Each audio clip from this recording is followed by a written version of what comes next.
It's August 29th, I think, 2015. We're at Dad's Boy Scout Camp reunion. What reunion number is this? What 52nd Boy Scout reunion for the 10 Mile River Scout Camp of Greater New York, of which Grandpa was a member of Troop 450, the Kiowa group, we'll call it.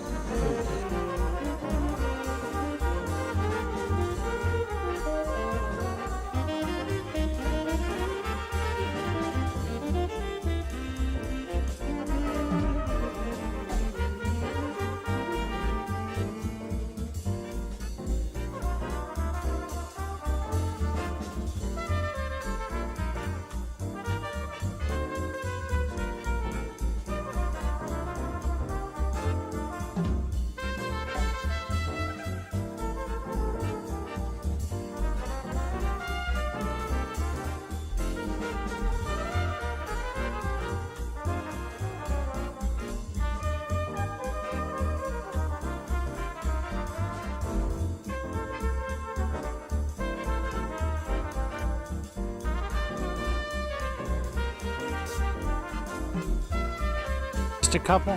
Yeah. Now it's, I'm past it, I just swim for recreation. It's nice. This is But beautiful. I give lessons to older people who don't know how to swim. Shelley, What? did you learn sailing here? Yeah? Well, I used to teach small craft in the camps that I worked on. I But they didn't have sailing when I was there. learned they had a sailboat here, wood sailboat, that got me into sailing. Sailing is nice. And I've had 7 sailboats. Oh, God bless you. Big ones, I take it, right? From a sunfish to sailfish up to 44 foot, and I'd go out alone and race. We had a All guy, because of here. I had a colleague, and he was the chairman of phys at Lafayette High School. And he was the admiral at there's a yacht club in the Sheepshead Bay. I forgot the name of it. And we went, we used to have a meeting once a month. He'd take us on his boat. He taught sailing at Kingsborough Community College. That was really good. The biggest story I got was sailing under the Arizona. That was fun. But he was good. I wasn't that good.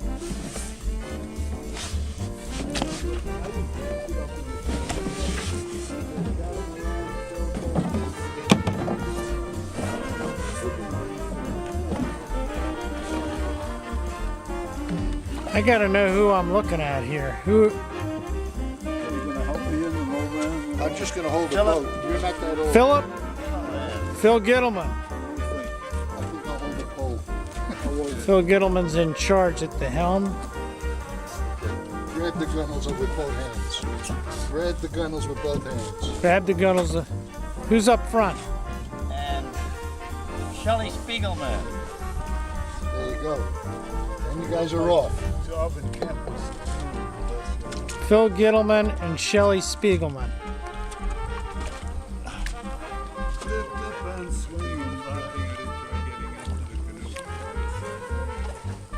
All right, what's next on the agenda?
So,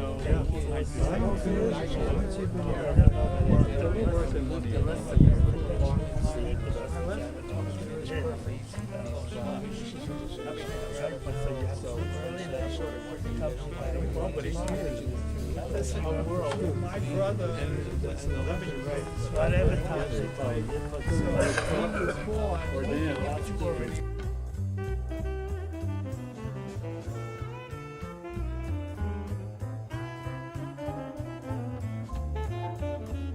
Stylus. Because her fingers, she just doesn't, or something. Yeah, well, was- yeah. your nail, you can't use your nails. No. You have to have your finger. You have to have a pad or the warmth. No, or the It's a pressure. soft pad. The soft A pad. soft pad of the finger. So they had this stylus with the rubber tip. And I say to her, you don't have to jam it. You just have to touch it, tap it. And she keeps jamming. She thinks that you push it hard. I said, you're pushing it harder because you wanted to do something, but you're hitting the wrong spot, so then nothing's going to make it happen. She is technically, what do they call it? Brownsville at one point. Not illiterate, Like Dresden, after the fire. anybody want to ride to San Simeon East? San Simeon, where do you live? Hurst Cabins. anemic. An She inside is joke. technically All right, I'll see anemic. you down there Later. later. But I don't know what. You're going to Hearst and coming back, right back? I'm not coming back. I'm going to take a train. You have lunch? Then I'll come back, yeah. So we're sitting at our table, Because I have to go, I'll go there. and we come in Want to late. ride now?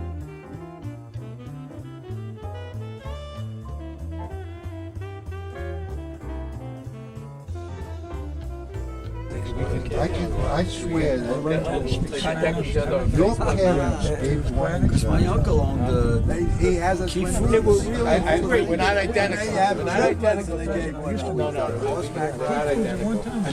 not identical. Yeah, well, he used to walk a lot. They were on Avenue But J. you know what's interesting about twins? Twins, when they grow up, Yeah, they have a buddy from day one. So when you would first never go to volleyball, you see the dog first grade, you would make it right. The highest point was my uncle's. I was there.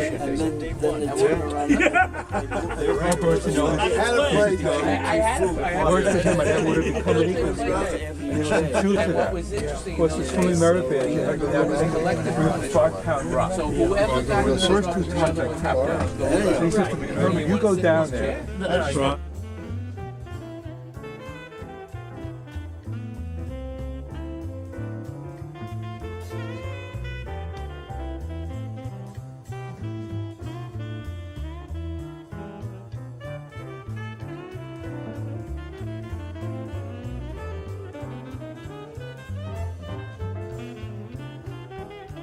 Where are we here?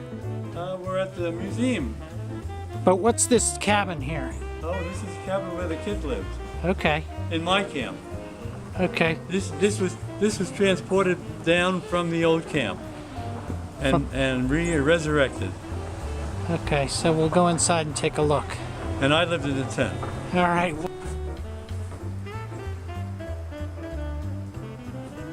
Wow.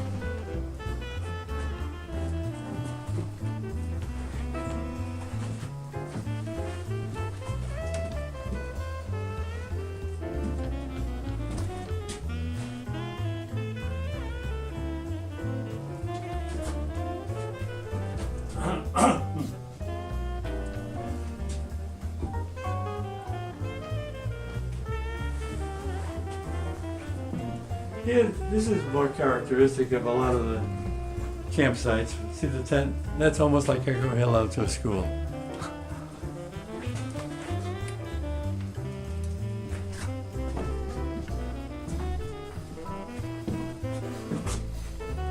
Oh.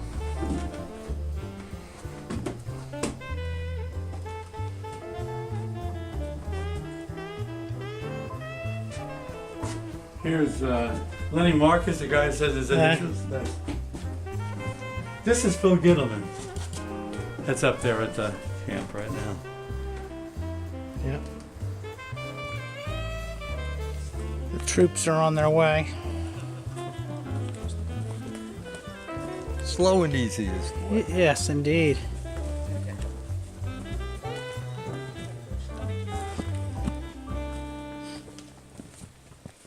This is for 12-year-olds. No issue. And I said you were the leader. Some leader. That's what they said. Be careful, you're walking backwards. Yep. Got it. Fall down. That he's making this, I can't believe it. I would have bet you $1,000 he couldn't make it. Yeah. All right. We're making it. Awesome. Awesome.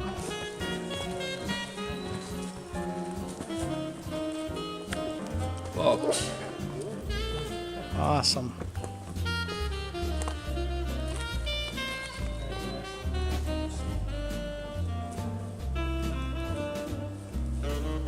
So Dad's helping him down.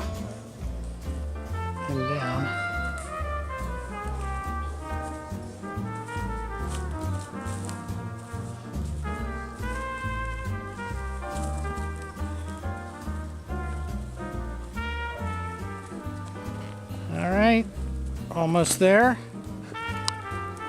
Another 3 miles and we got it made.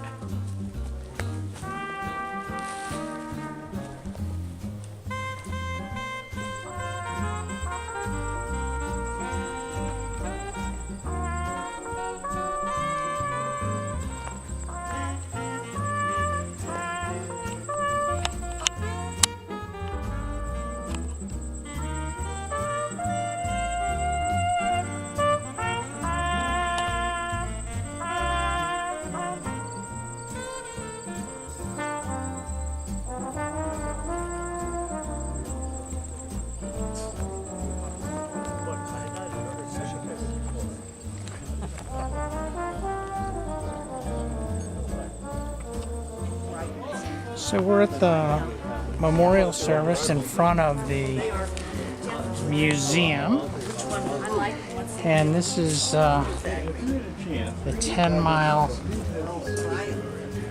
River Scout Museum.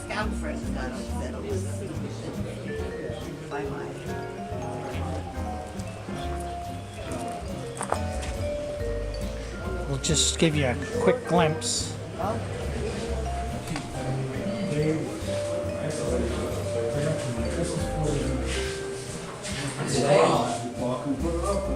Were you in this one?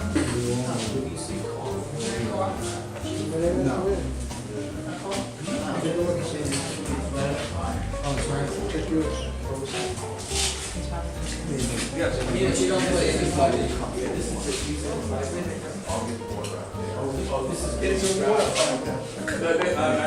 So the museum goes all the way back, and we're getting ready to go to memorial service.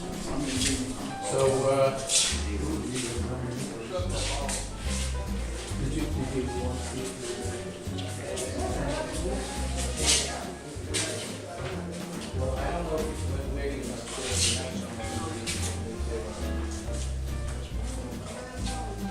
You don't want to take our picture. Why not? There's a crack in the lens already. Well, I'll go ahead and break it. Besides, mine's on a post office wall.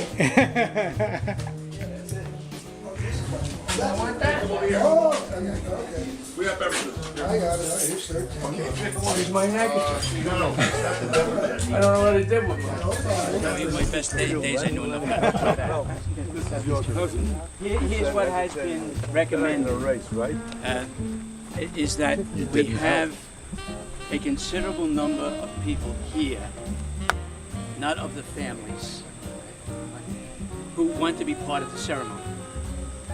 So what the recommendation is that we ask each of the families to make a presentation not only to each other, but to all of us about your father, and then we can share memories also. Then the families will proceed to the Indian Cliffs, and if anybody else wishes to do, we'll try and work that out. But if it could be till 7 this evening before we could get everybody where we want to get. That's something we didn't foresee, and so we learned. But is that okay with you? Yeah, it's a good idea. That makes sense. So the road is even worse than we. Yeah. So let's see if we can find a shady place. How about on the road, underneath the trees? Yeah, maybe the wood. Let's try the wooded area in there. Ramapo, that's the Ramapo campsite, right? The Ramapo campsite. Oh, This yeah, way that one we'll be has in a the poison shade. ivy patch there. All right. There's a good poison ivy patch there. Yes, must have no, moved it Yes. Do you want to take a chair and sit Okay. down? Recommendation that may work better. The road we know is clear. No poison ivy, and it's in the shade. Okay, so we will go over this way. We're going over. Okay, we're gonna go. We're going to go this way. Okay? Thank you. This we can just over on the road. This is a dress rehearsal. To the road. Cherokee, right up in there somewhere.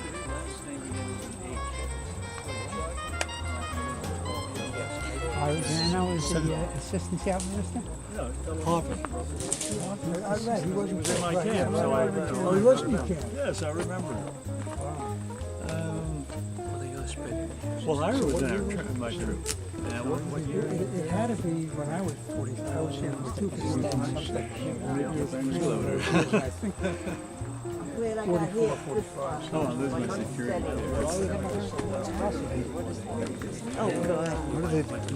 They're burning a letter. No, Their oh, mother, that's their dangerous. Mother, that their mother. No, it's his ashes. To throw in with No, they're burning it.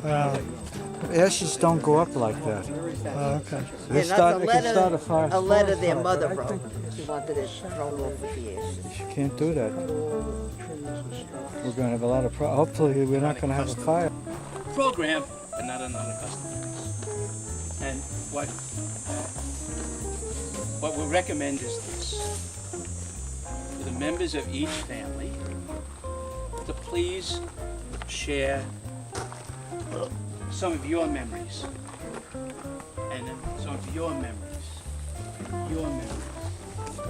And then we, as extended family, and anyone around, will share our memories. The only limitation is that our memories are going to be very brief and 3 or 4 sentences. And body. Okay? Yours,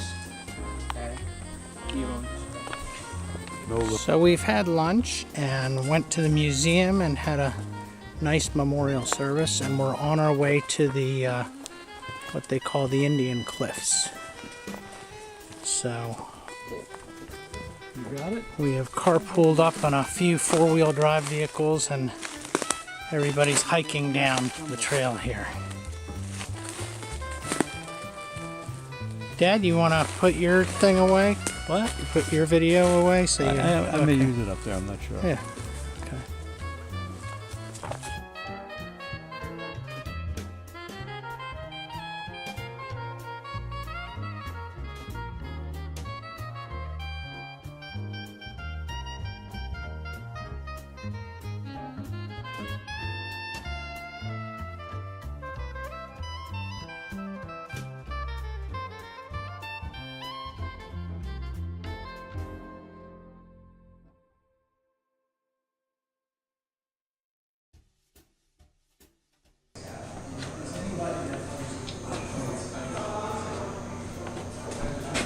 Good morning.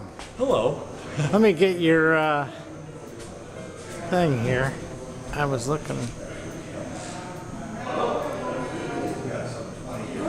There you go.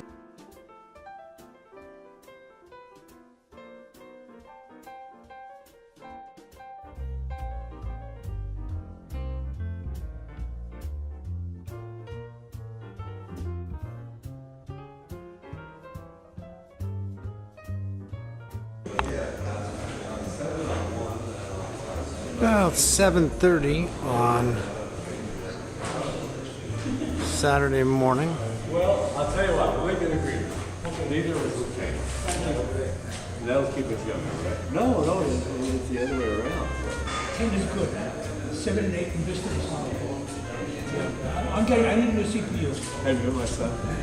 No, hello. That's Robert. Robert, nice to meet you. Nice to meet you.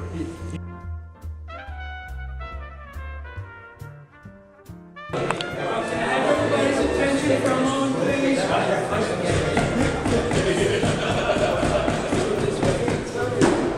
have everybody's attention for one moment, please? Just for one moment, please. Hey, Lenny. It's a little bit 20 after 8. At 9 o'clock in here, we're going to have a focus group and you're welcome to participate. The topic of discussion is the legacy of the Brooklyn Arrowhead. Where do we go from here? What is our next step? What about new membership? What should we think about? We need your ideas. We'd like you to participate. It's a focus group, so there's nothing specifically organized. 9 o'clock right here. We'd love for you to attend. It'll be as long or as short as you want. Okay? 9 o'clock. Thank you. So we're looking at guys our age to try to start pulling some of them in. And then of course we got the next generation. He's Ian, you guys all know Ian back there.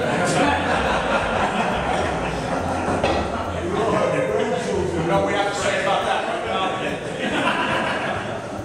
So we've been discussing it just casually. We were hoping to come here and put our heads together with you guys, because you know we look at you as you're the knowledge and you're the wise. So we look to you for guidance. We look to your generation for guidance. We're not sure. How did this whole thing get started? Maybe that's stuff for you. Phil get a minute when we talked about that tonight as part of our program. Maybe if it sounds palatable, maybe we can replicate or duplicate what we did 50 years ago. Now, to get We didn't have blueberry pancakes then. It's much better now, isn't it? Oh, yeah. We're concerned that when we get down to only one box of pancakes that we need to order, that we're in big trouble. And only 1 dozen eggs. Half an egg maybe. I think that was Ronnie's point too, is that, you know, we're trying to see, and Ian is here, we're talking to him about some of the staff from the lodge, you know, what ages are they? Is there any restriction that we have to deal with in terms of boys coming into this organization at that level that are, you know, chapter lodge chief, vice chief, secretary, treasurer, that are 17, 18, what are the ages in? Yeah, so, I mean, you can be a youth officer in the Order of the Arrow until you're 21 years of age, so there's a bridge between when you're no longer a youth in the program and, you know, you can't earn Eagle Scout or anything like that, but you can still be a member of the Order of the Arrow. And if we look at the organization nationally, if you look at our national chief, our national vice chief, our region chiefs, they're all kids who are in college who are 18, 19 years old. And in my personal opinion, if I look at the order today and how it's kind of evolved in New York City, and as you guys know, especially with the lodge mergers of the 5 New York City lodges, you know, my generation, I would love to see them continuing to focus and being those great advisors that all of us have had, helping the youth of today have the great same experiences that we did.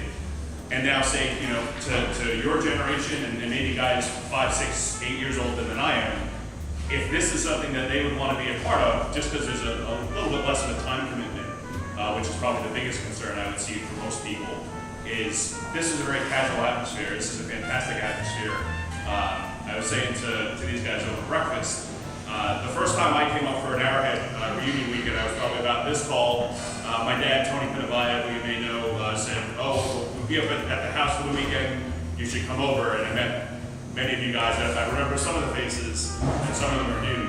But I would definitely say it would be fantastic to see this starting to just evolve over the next few years. Just, I don't know how many people even know that the Brooklyn Arrowhead exists, to be very honest, of my generation. I just don't think that they know that. Do you think one of the stigmas is that it's called the Brooklyn Arrowhead? And I know we're not going to change the title, but do you think that chases people from Queens and the Bronx and all that? Good point. We have two people who are joining us this weekend. They're from 9 o'clock. They were reluctant to come to our... Are they here now? Yes, they are. Where are they? Joel, where's Joel? Joel Katz? Okay. Here's Joel Katz. And where's Sue? To Gilbert, right over So there. you're not from Brooklyn? No, that's Children have a secret, even secreter handshake. It takes two hands to do it, too. That's right. You're shaking with one and you're doing something else with the other. Our whole theory is, our whole theory is, if we can't buy it wholesale, we steal it. That's it. And we steal with pride. Remember that. We steal with pride. I share a vision with some of you of my dream where I see possibly not necessarily this way going, but here's my concept. The order of the hour is based on the youth up till 21 years old. After 21, the only thing that you would need is an advisor. How many advisors do you need? Okay? Maybe 1, 2, 3. What about all the other around the country? Tens of thousands of our men that are now second-class citizens who are adults. They're over 21. Why not have not a Brooklyn area, but an Arrowhead that any council nationwide can set up, where they can have their own unions, their own dinners, their own dances, their own burger walks, their own anything to get the group together and participate as troops and be supportive to their local artists or troops if necessary. And to do what we do, but on a grand scale. And rather than call it the Brooklyn Arrowhead, it's called the Arrowhead. They even get a special sash. It's the white sash with the red arrow, but the arrowhead is gold. To set them apart, to say, hey, we are here, this is our group, this is what you can look forward to after you cross that magic line of 21 years old. When you go from line to 2. That's in my head, that's my concept. Will it ever happen? Who knows? It works for us for 50.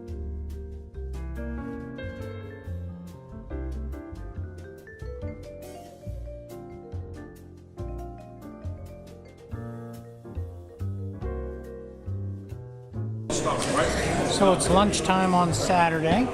55.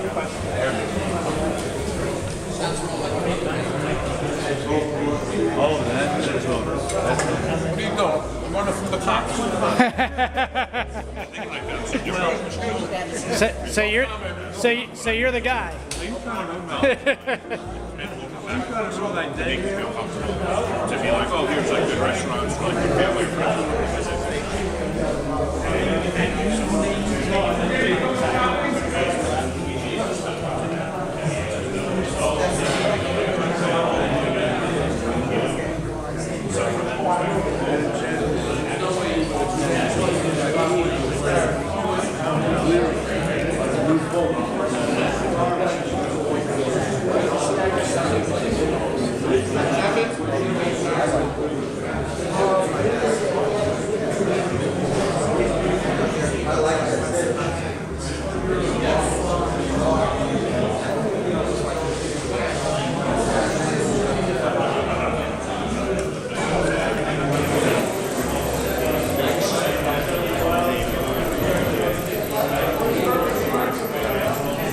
Saturday night,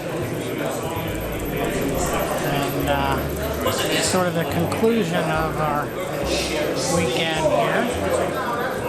Give you a glimpse of everybody saying who's visiting after dinner. What are you gonna answer?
This is the camping food here.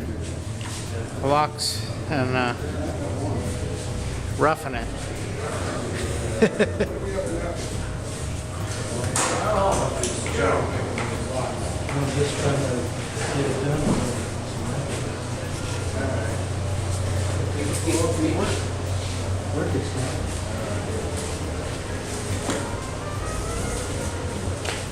Is that last night's catch fishing there for breakfast, right? Got it. Taking a selfie before, but I would like to be part of the photo myself, so I'll take a selfie with all of you guys in the background. Would that be all right? We can certainly do that. Come on, you get a half better than nothing. Yeah, come on up here. Don't stand there and like you're right. Here, 4 hours. You go now. Gotta go out there and do it.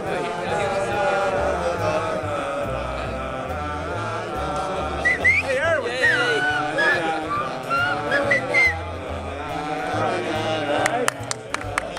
Do we eat?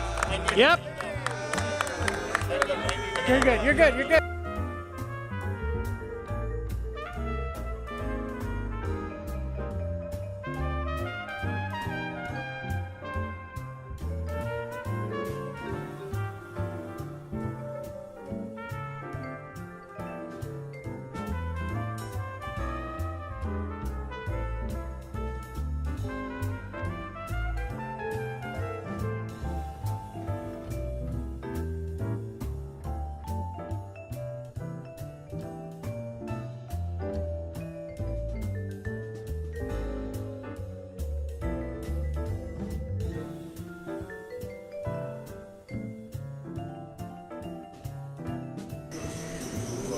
Sunday morning, 8 o'clock.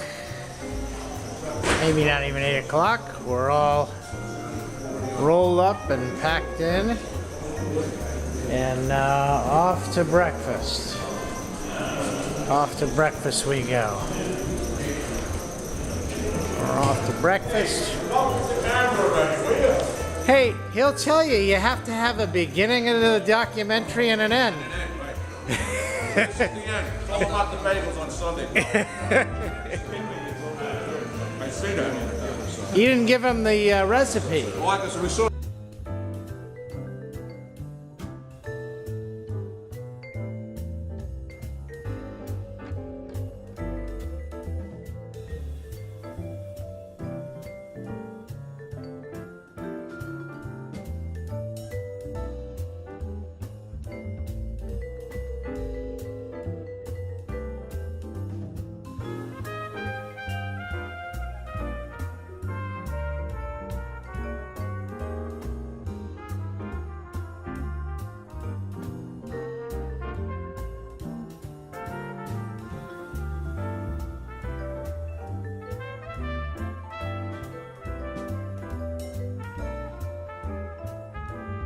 Well, it's about 8 o'clock on Saturday morning.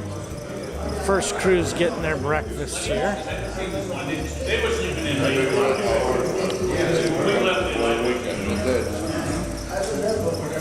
And walk over to the breakfast area here. John, where did you be last night, John? Where did you go last night, John?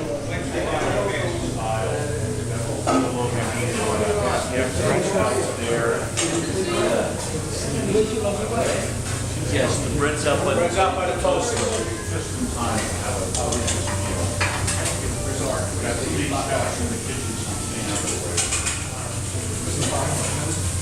Oh, French toast, anybody? This is Wait, request for French toast. We haven't been given out the sauce bars. Thank you. I'm sorry. No. Right here, Paul. Just fine, Paul, thank you. just open the door. Oh my God, I don't know if anybody's going to have a sauce. Hey, there. What you got? Nothing else. Just Gonna be using this after this, Ronnie, turn it down. Leave it on. You know what? We kind of like leave it in there and just maybe dish it out as the guys are coming by. as people are coming by. You want a pair of? Oh, yeah, definitely. That way you don't get. Want a spoon? Is a spoon? Is that going to help you?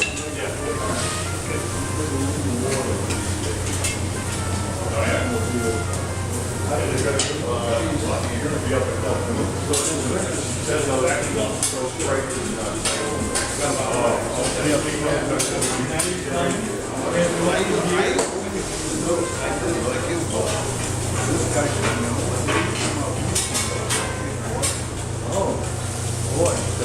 Good to see you again. Good to see you, Rod. How are you? Is your wife here? Yeah. Oh, good. Good, good. Glad to see you. Rob. Nobody's walking around sans clothing. Did you have an operation this year? Did you have some surgery this year? Yeah.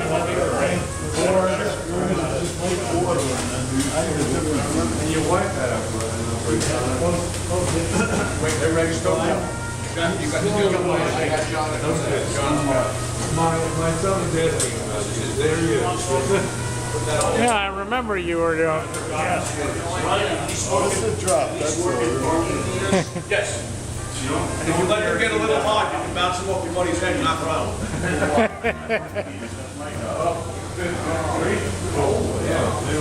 Fred, what can we get started for you? I would like either French toast or pancakes. French toast or pancakes? Are we doing French toast this morning? No, French toast. Pancakes. You need cakes today? How about pancakes? How many would you like? Two.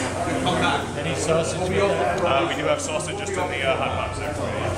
Thank you. There's toast outside there and English muffins on the side. Got it. Thank you. Well, hello there.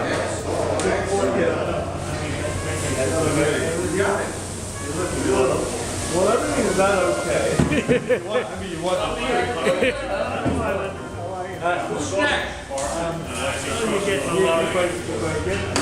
I'm an omelet with everything. Everything. And however it comes, I'm happy.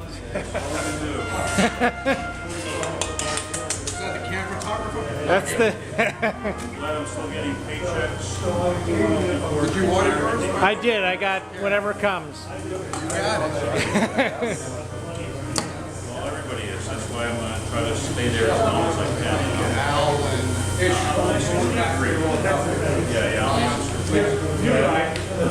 I want you to know I have your storytelling, your R-rated stories on film from last year.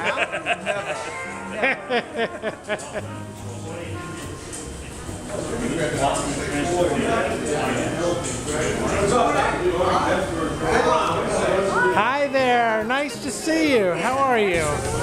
Great to see you. It was the everything. Thank you very much. No, this was a... Ready with some sausage? I am, that would be great. How many you want? 2 is great. The small though, you want 3? All right, well, good. 2 is good. 2's good. Okay. All right. Thank you very much. You're both taking care of what do you want? She's may feel better. She's on.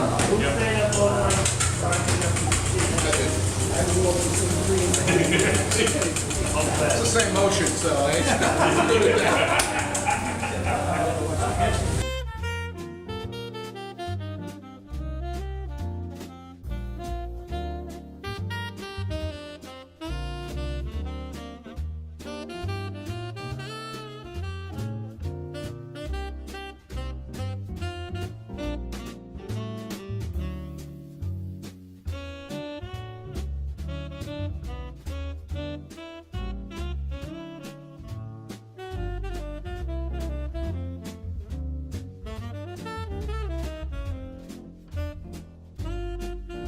Lunch today for those who wish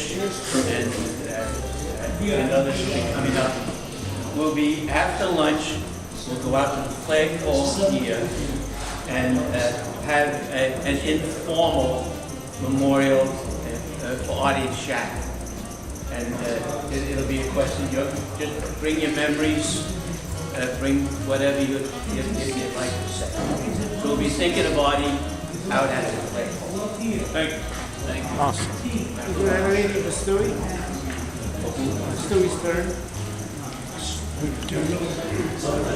Yes, well, certainly, yes. Shaq was some high honcho and stuff. That's the judge who used to come up from there. The young guy had leukemia. Yeah, it will be.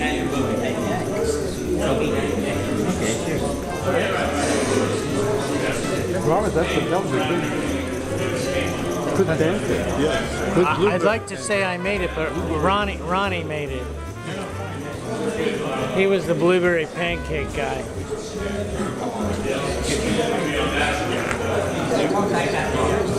I think these guys were like,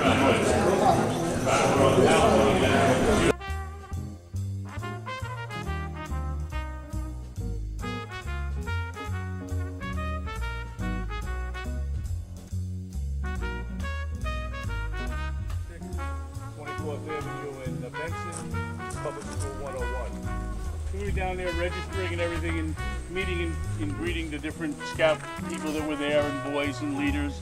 And Arthur was down there with Bob Bonvino. And I thought they were part of the troop, not knowing anything about scouting. I realized they had different, numbers on their shirt. And I found out that Arthur was from a different troop. He was actually down there recruiting for a junior leading training course that him and Bob Bonvino were going to run come April of 1962. So I'm part of that troop for a number of years, along with Ronnie Kahneman and Norman Margulies, Jerry Katz, and everything. And I got to know Arthur on a personal basis. All through our lifetimes. I was at Arthur's wedding, he was at my wedding. Our families socialized together and everything. And one of the first things that I remember is he invited me to a Seder at his house. Now, being a Catholic, I didn't know what a Seder was, but I knew there was going to be a lot of food, so we went down there. So we walked in, and the first thing he said, "Would you mind wearing a yarmulke?" I said, "No, I have a little bit of a bald spot. It'll kind of cover it up anyway." So I put a yarmulke on, and we sat at a table, and he gave us books that we were going to do a reading out of. And he said the reading will take 15, 20 minutes, and we'll eat afterwards. And he said, "You have any problem with it?" I said, "No." I said, "The only thing different between your religion and my religion is that before we do our reading, we serve bread and butter. So can I get some bread and butter first? I'd be more than happy to do anything you want me to do after that, We went through the reading, and it was very, very different in terms of, thanking God for the meal we're about to have, for the friendships that we've made. And it also was like a brother that I never had. I think in the 55 years, there wasn't too many days that have gone by, especially when he started to get sick, where I wouldn't speak to him sometime during the day. And always look for that little bit of encouragement that things were better than what it was the day before. But unfortunately, it never got that way. It always seemed to get worse and worse. And Arthur was the type of person, he never let you on how bad he was feeling. And he actually came to my 40th anniversary party, my wedding anniversary in Bethlehem, Pennsylvania, along with his wife. And I knew he wasn't feeling well. And he was telling a lot of people he had fever. And he said, somebody had an incredibly stupid idea to put Arthur's troop and my troop together on a bus and send us to Washington, D.C. for a weekend. Okay, it was all the characters, and the stuff. And I was a kid, I was in high school.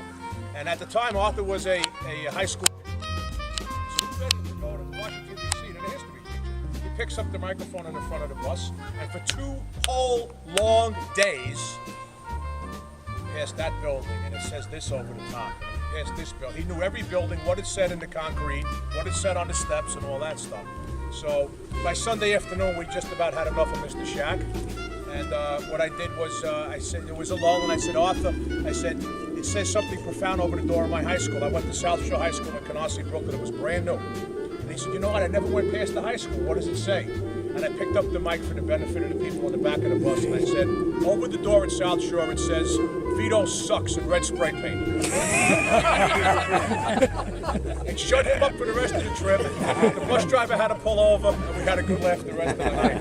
But what comes to my mind as Bobby was speaking, and Bobby was my senior patrol leader, by the way, is Arthur was trustworthy, he was loyal, he was helpful, he was friendly, he was courteous, kind, obedient, very cheerful, he was thrifty, brave, clean, and reverent. He was all of that. He And also scout hungry. law every damn day. One time we're there, and Stewie's sitting at the same table as me and my good friend Max Heinrich.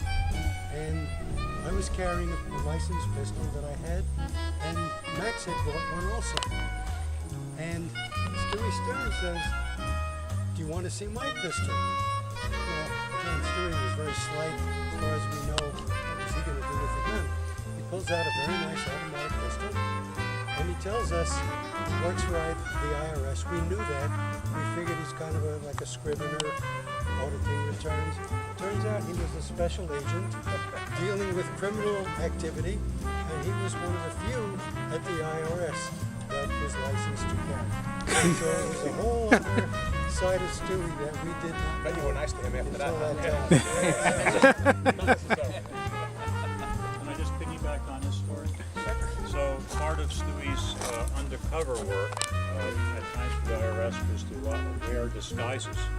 He would actually go into businesses without telling them who he was to infiltrate the business and see and observe, collect evidence. And who would believe this man who showed up at round tables and, as funny as was a private eye basically for the government, going in there and doing forensic detective work. Yes.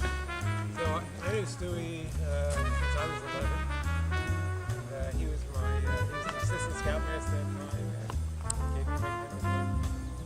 And he really lived scouting and his whole point in scout role. And I remember one time we were traveling up to camp and somebody put a nickel into the machine to get out a candy bar. And just so happened 2 candy bars in the mouth.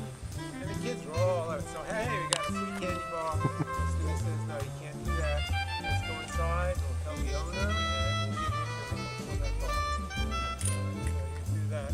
The other thing was that scouting for him was family. That really was his community. And one time, Stewie, Normie Farney, the assistant scoutmaster, myself, and Richard Levy, I think we were two of the co-leaders at the time. We had a special trip. We went, just the 4 of us, we went up to Stewie's farm. This long-term relationship with Artie Shack, but I can tell you a couple of stories will illustrate the kind of person everyone who knows him well says that he is. When I was 11 years old, I went to Camp Aquahonga in 1969 for the first time, and Artie was either the camp director. To talk about what our experience is all about, I inevitably find myself saying, in trying to describe this odd egalitarian gang of people, strangers, in some respects, and intimate friends in other. The one closure I knew I could make in every instance was saying, and when we eat, there's a judge working in the kitchen, and he hasn't got a black robe. And that makes closure. I don't have to say anything more about who we are. Yeah, I knew Artie since 1982. We used to do camp inspections, and him and Bernie and I would go to different camps for national inspecting. And then Bernie decided he wanted to reform Troop 227, and at one time Artie was his assistant scoutmaster. So we formed this troop. We should have had a grant for special ed for the troop because it was, some of them couldn't read, but they could count money. Other ones couldn't do this. But we got a judge teaching lashings to the kids. We had 4 beaters whose kids didn't know how to do square knots, and our kids were lashing in front of them and doing all of this work because Artie would do that. Bernie would sit there and teach the kids step by step how to cook. And all of us had a little bit to give to them. We had a special ed troop, really, and we went everywhere with these kids. We had them in Pennsylvania somewhere, and you can shoot at 11 in Pennsylvania. So we got these Arab kids and we're shooting. So Artie says, Bernie, what are you going to tell the people down in the community when you find out you're teaching Arabs to shoot guns? But it was like Artie and I were different political parties, and he'd be breaking my shoes. And one day I turned around and said, Artie, don't you realize my aunt was a puppeteer? And all of a sudden his jaw drops. He says, your aunt was a party leader? I said, yeah. I said, and my other uncle was in the other party, running the party. I said, don't bullshit me about nothing. From that time on, we never talked politics again. But we always had a blast. But Artie had He had a photographic memory. He could remember anything that was ever done in front of him. But he was so good-hearted. He just gave himself, and that was the whole thing. He was a scout, and that was it. Thank you.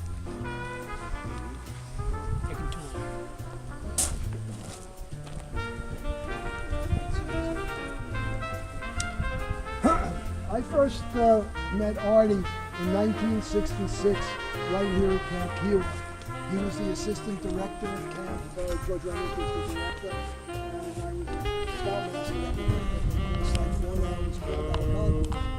And in those days, today I'm a pretty establishment type person, but I was a little bit of a rebel and a renegade in those days. So it's Saturday evening at 6:30, and we're about to have dinner. I've tried to take a bunch of still shots of guys talking and chit-chatting away.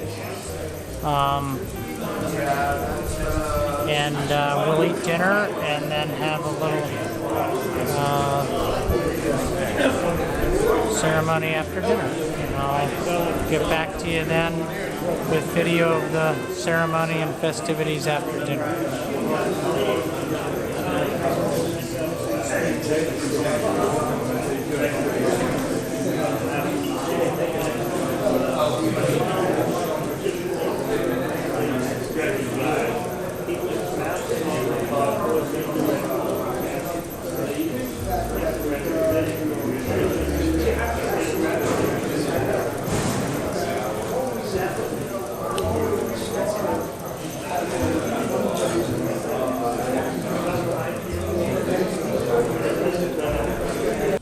And in fact, rejoice in their life. Tonight at the dinner, we'll rejoice in our life. And let's, with no must, thinking of art, and each one of us has a different take on art, all of which are extraordinary. But just nobody has to speak, and nobody has to not speak. But thoughts about Artie Shack that help us just be present to his life and to celebrate. I'll start off. Anybody know Arthur more than 50 years? Anybody know Arthur more than 50 years? Okay, so then I'll speak first. I know Please. Arthur And 55 years. I met Arthur on my... Ronnie had made up, Joe did a tribute to it there. Basically, this is the jail, and that stands for Joel, Arthur, and Bernie Kitchen Crew of 2016. And we were fortunate with a lot of help from a lot of people here to help us fill the ranks of some of the decimated positions we lost and people we didn't have available. We have one person that's a member of our group for many years, away with his wife celebrating his 20th anniversary or his first divorce if he actually showed up here. So yeah, stay with the 20th anniversary. Let me just take a second to acknowledge senior member of our team, Joe Connolly. Senior member of our team for many years that does a lot of the backroom work of, getting stuff cleaned and pots and sanitation and cleaning up. Jimmy Sorensen. Been with us a lot. Never sleeps in the Hearst cabin. Always sleeps up in Mount Hope, Pennsylvania, at his own house. That's Paul Stanton. Members of the kitchen crew for a number of years now, and the new generation that will be taking over officially. This will be my last. I'll be working next year under the auspices of Ronnie and Jack and Vinny, but I'll be passing the baton on to them and giving them all my computer programs and all my 100 list of things to do and things not to do and how much to buy and how much not to buy. That'll be Jack Zeller and Ronnie Kahneman. The one person that's not a member of Scouting, normally not a member of the kitchen crew, but is dating Jack Zeller's daughter. And was asked to help us out, and that's Ismail Montalvo. We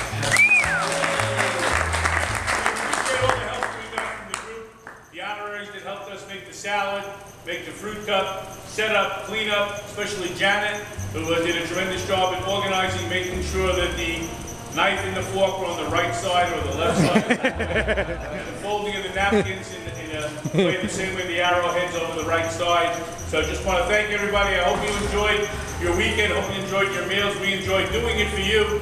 And it's been my pleasure now to turn it over. How about a hand for the captain? How about the captain?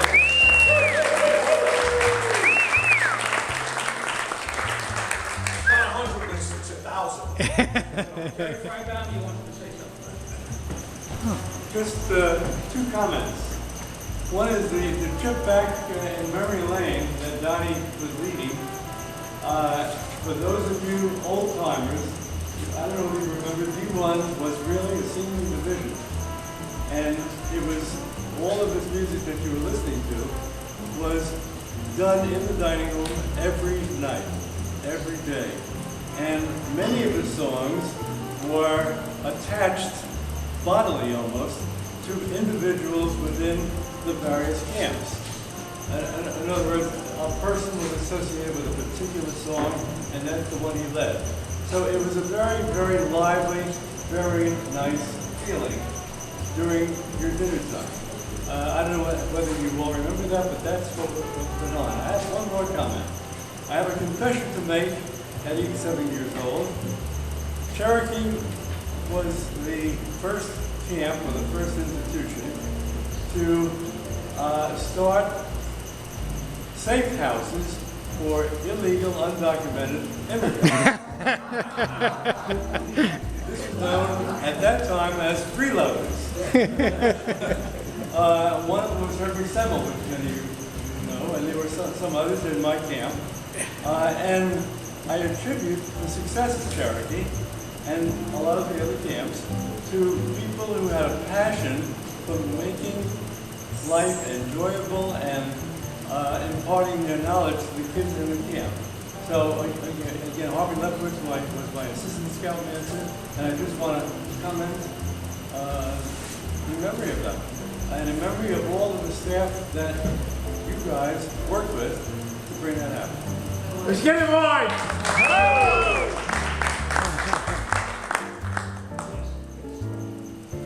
Okay, thank you. I appreciate that. Hal Rosenfeld, bless his heart, worked with Dave Malatsky to produce a very large map of TMR on a special waterproof, almost indestructible paper in full color. It shows all the hiking trails in Kentucky and Chapagat and Punta, Epatonic, and a lot of other places. We have a supply of them here. Hal has already paid for 20 of them. They are here.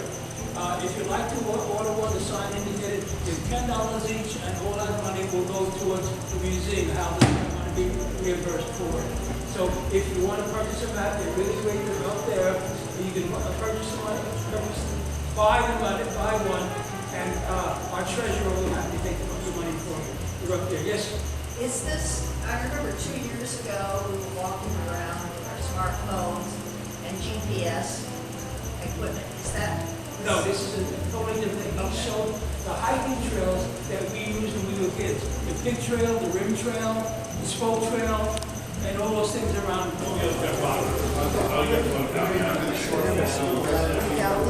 Scouts, 6:30 and they're all there. 6:30. Eight at the table.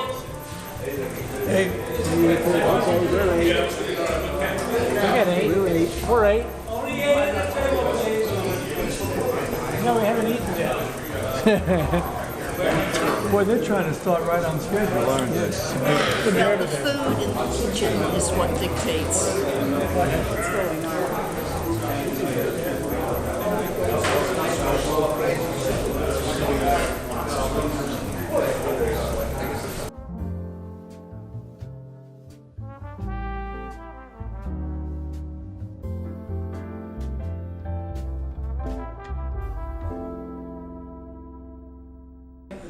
Relaxing, going to get some water and sit down with Dad outside.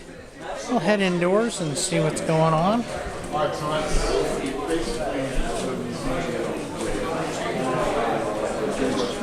And it looks like lunch is getting ready here. Yeah, lunch is ready, huh?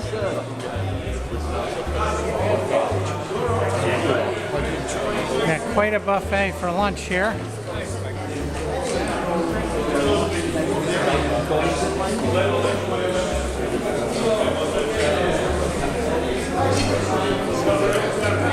Quite a buffet here. Good. Hanging in there.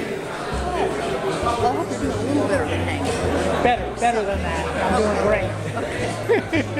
That sounds good.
Yeah, breakfast on Sunday morning.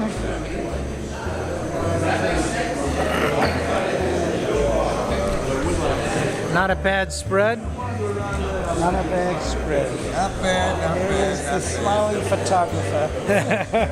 I'll take 2 8x10s, 4 3x6s. All right.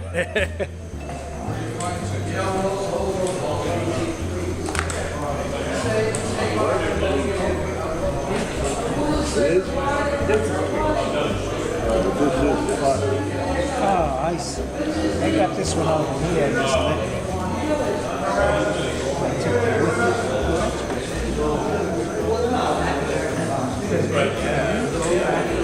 So we're gonna head out here in about 5-10 minutes or so. Say our goodbyes.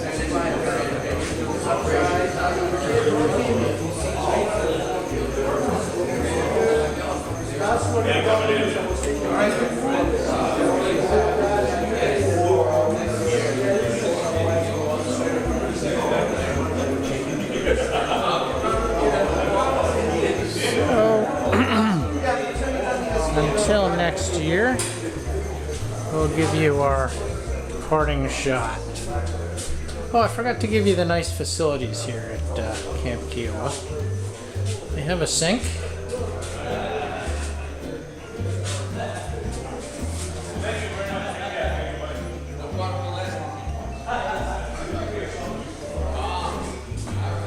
And, of course, the lovely facilities here.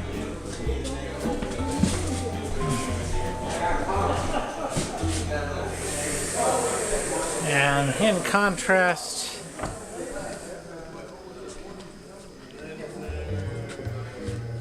this is Crystal Lake, where we went canoeing yesterday and swimming and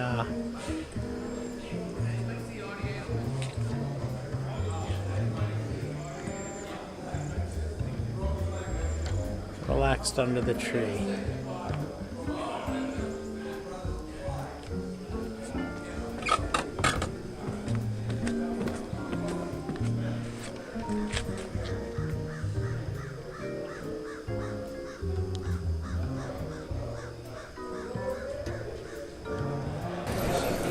So we're back in the mess hall, and they haven't gotten the good food yet, but they're getting there. We'll get there. All right.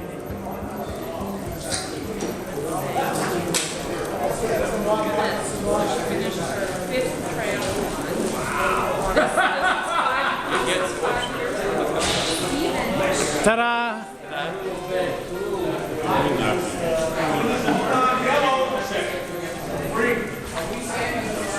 Is it good? Cheers. So it's lunchtime, about 12:30 on Saturday. How we doing?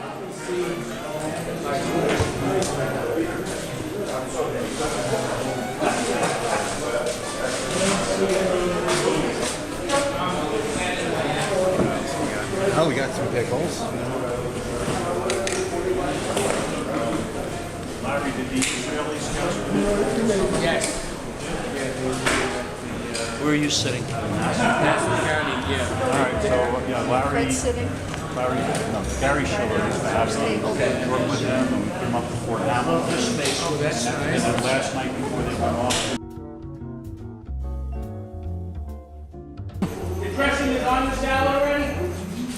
The dressing is on? Got the fine china out tonight. Okay, so now put it out, I have it up on the table in the storeroom. They family thinks I went camping.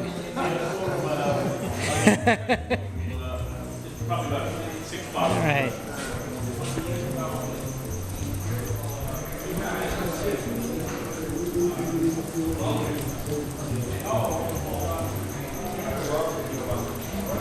He's eating the rolls once we get the roll. One roll and then we go. Good shape. 5:30. So this is the dining room. We got a hotel room overlooking the dining room as well.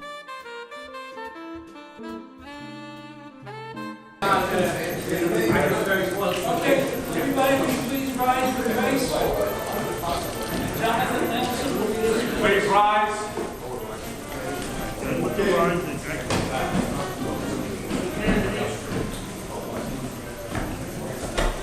We say together the 10-hour worship.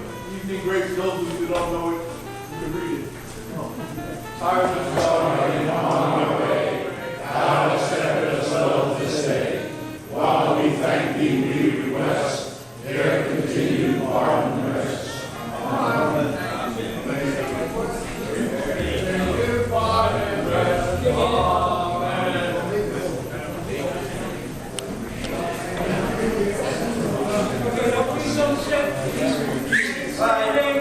Remain standing. Remain standing. All right, all those in the who are registered scouts. Scout sign. Scout oath. On my honor, I will do my best to do my duty, God and my country, and to obey the scout law, help other people at all times, to be myself physically strong, mentally awake, and morally straight. Scout oath. Scout is trustworthy, loyal, helpful, friendly, courteous, kind, obedient, cheerful, thrifty, praying, clean, and reverent. Thank you, Stan. Dig in, people. Little breakfast before departure. Fully documented.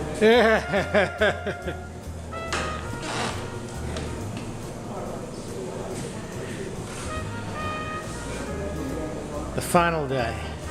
All right. Final day for this year. For this year. Gotta finish the sentence. The I final. got scared there for a moment. He said it's Hello? the he said it's the final day. Yeah. I'm scared. Donnie Lofton is in charge of our song fest.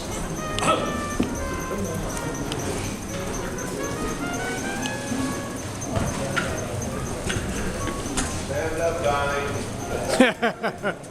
That day last year, guys, there were a few comments that there were no songs during the evening. So we're going to rectify that tonight. We're going to use that old Shelley Wild routine. Remember how Shelley used to? Loud, they can't hear you. You're the only guy in the room who can't hear me.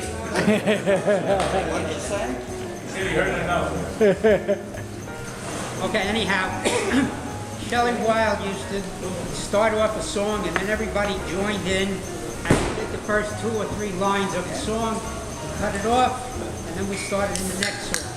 So we're gonna, what he did was, like for the 48th reunion, he did 48 songs.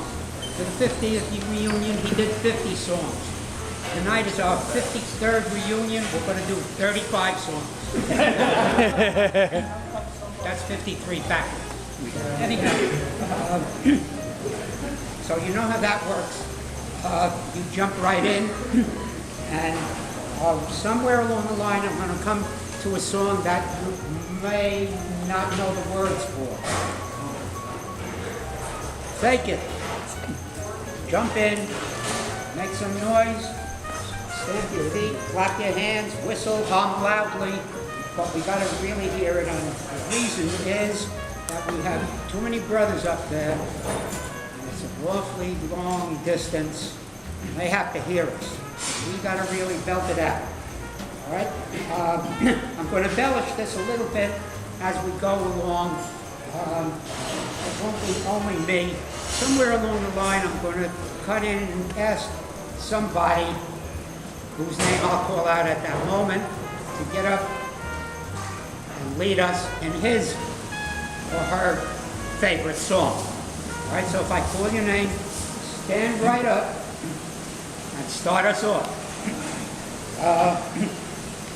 Okay, here we go we're going to go right down to Mississippi. Came the whippoorwill, the man by the captain is the steamboat Bill. He gave a little tour on the strict duty. He was trying to beat the red velvet mountain. He'll be coming round the mountain when she comes. He'll be coming round the mountain when she comes.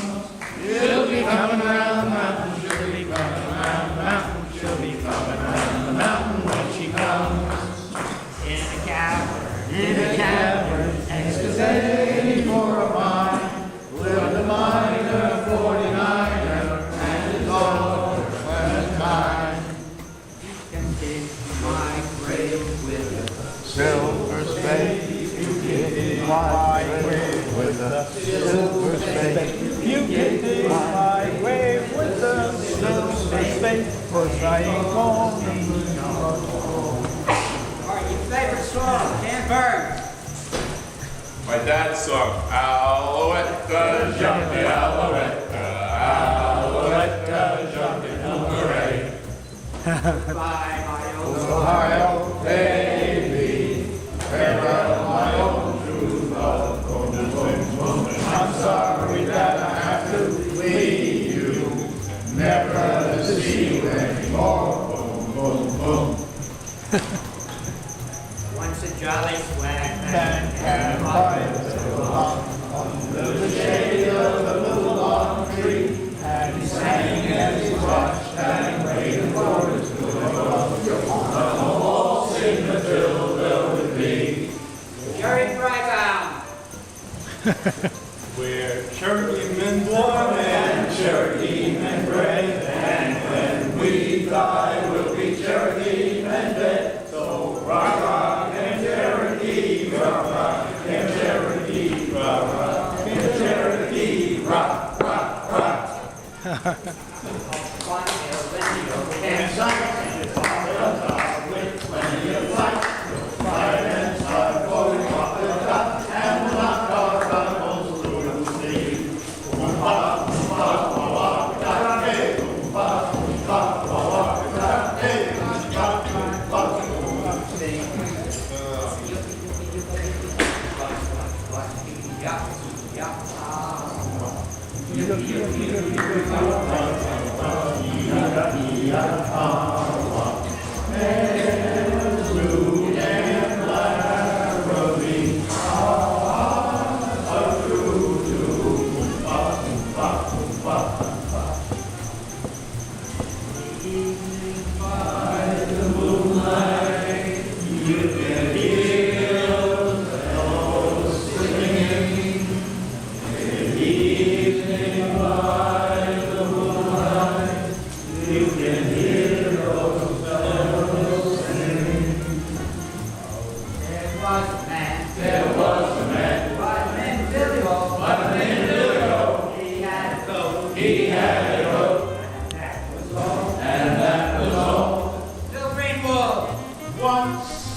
Dove into the water just like Pharaoh's daughter. the Nile. Someone saw me there and stole my underwear and left me with a smile. 1891, the year Has begun, the railroad has begun, working on the railroad. That's the Ori-Ori, that's the Ori-Ori, that's the Ori-Ori, working on the railroad. top of all Smoky, all covered with snow.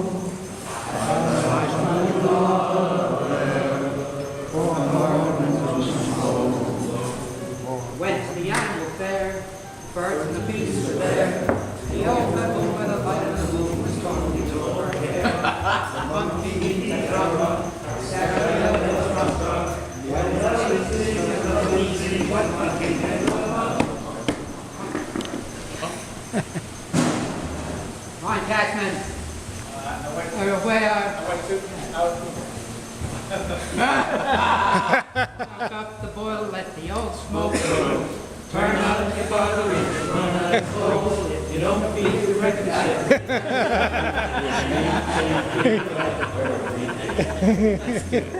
we sit like Birds in the wilderness, birds in the wilderness, birds in the wilderness. Here we sit like birds in the wilderness, waiting for our time. Friday morn when we set sail, and we were not far from land. The captain's fire really burned, give us home and a rush in a hand. Round the neck, she wore a yellow ribbon, she wore the springtime, and in the month of May, she had a lot she wore, she wore a little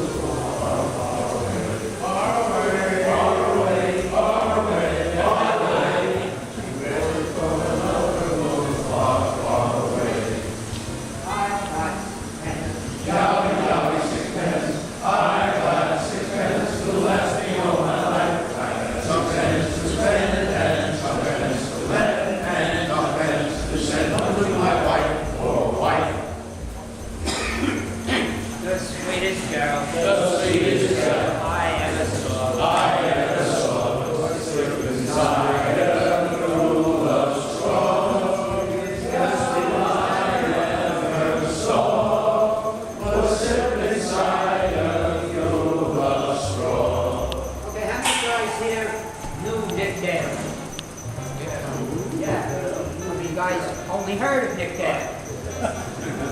Okay? So Nick Dale was kind of the boss. So we sang,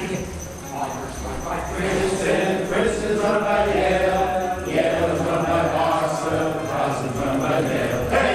Nick Dale's a leader, Nick Dale's a boss. Comes the revolution, it's like before that war. into the air, Junior Birdman, into the air.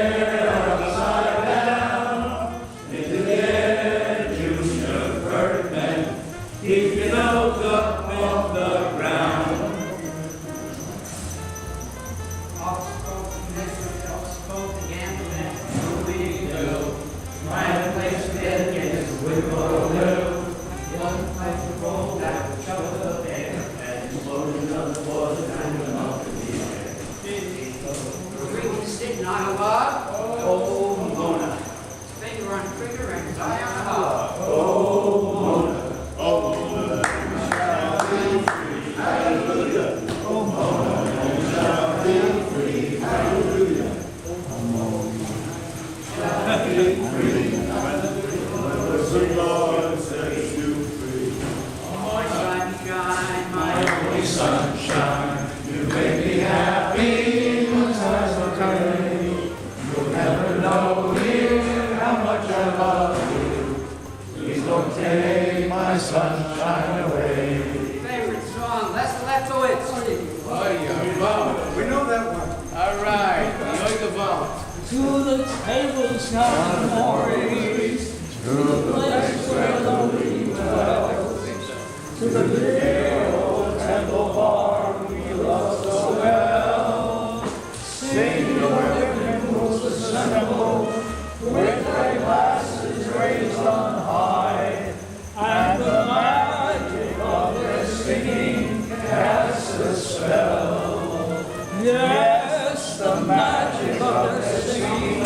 All the songs we love so well shall be wasting, and the mourning and the rest. We will serenade of the weak while life and voice shall last, and will pass and be forgotten with the rest. Thank you.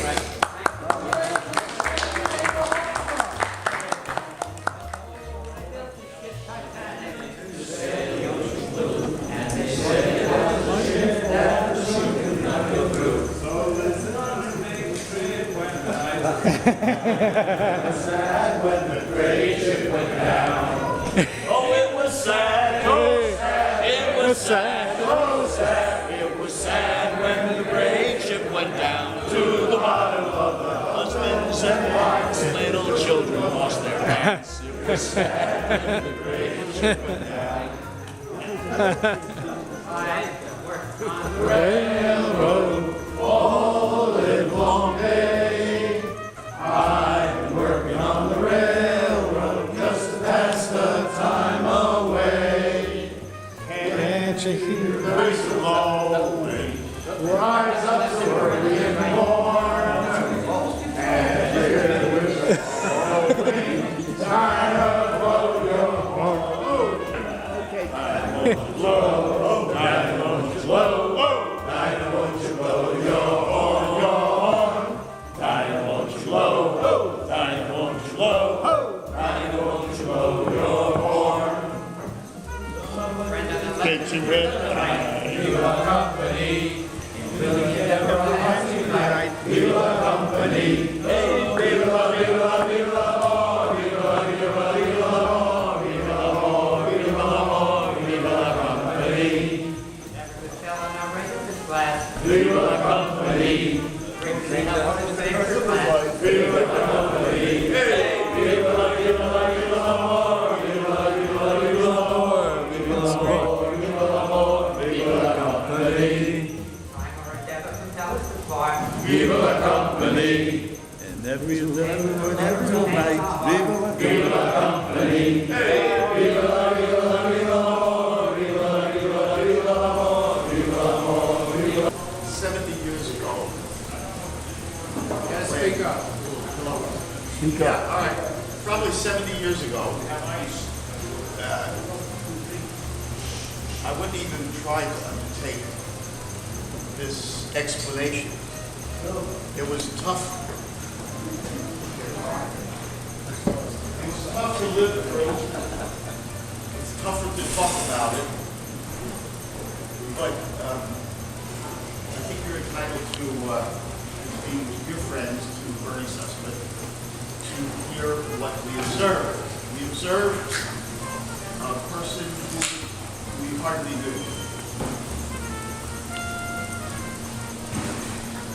Bernie used to kid us about, and we used to kid him, about the fact he didn't want to be known as Earl. And he was one of the original 17 guys who was in the group that formed the Arrowhead that we now know. And of course, he wasn't in the picture because he was taking the picture. So we always had a debate about whether he was there, because he couldn't prove he was there because he wasn't in the picture. He has no recollection whatsoever of two guys, that's Eddie and I, who spent weekend after weekend after weekend after weekend for a good 3 years, from about age 15 to age 18 in Brooklyn. Even though we had 3 different high schools that we were involved with, Erasmus Hall, mine was Lincoln, his was Madison. We were inseparable. I had 3 mothers, Eddie had 3 mothers, and Bertie had 3 mothers. We lived in each other's homes. He didn't know who we were in the 45 to 50 minutes that we spent with him. And that was a little much for me. I broke down, I cried. I tried not to. It was not, I had been told by his caregiver that this might happen, that he might not know us. I I said, "Can I bring something to him?" I called her. Her name is Carol. I called her from Los Angeles before I departed on this trip. "What can I bring you?" She said, "Don't worry about that. As you come through the corridors in this magnificent facility," I say magnificent, "the floors are polished, the walls are gorgeous, with pictures of people who were in the armed forces. It's the New York State Veterans Home. And it's gorgeous." She said there's a vending machine in the because he likes ice cream, chocolate ice cream. Bring him a chocolate ice cream bar, and he's going to be very well fixed.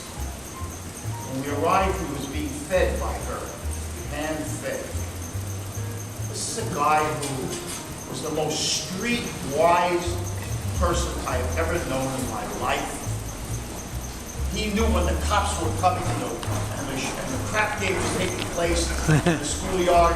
He said, "Leave the money, they'll not follow us, we'll come back in half an hour and the game will go on." And now here he is being spoon-fed.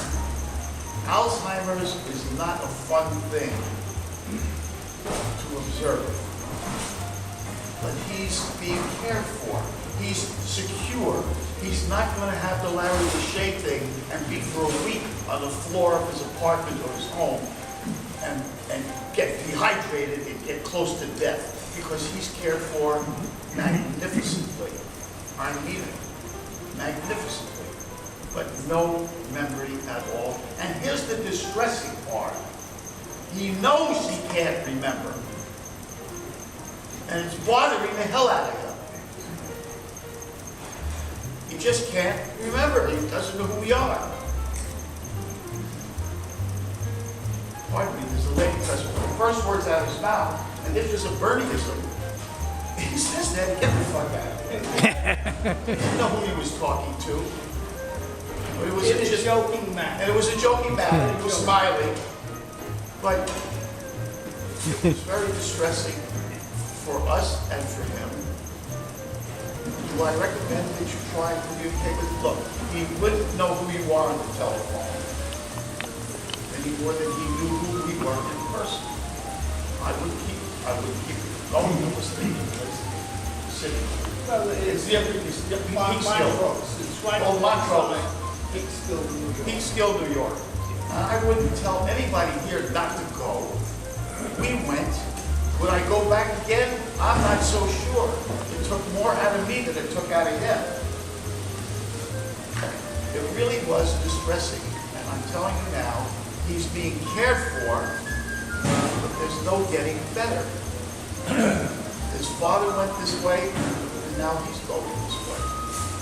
And there's nothing we can do. Of course, the Rev came alive one day. Can you hear me back there? Yes.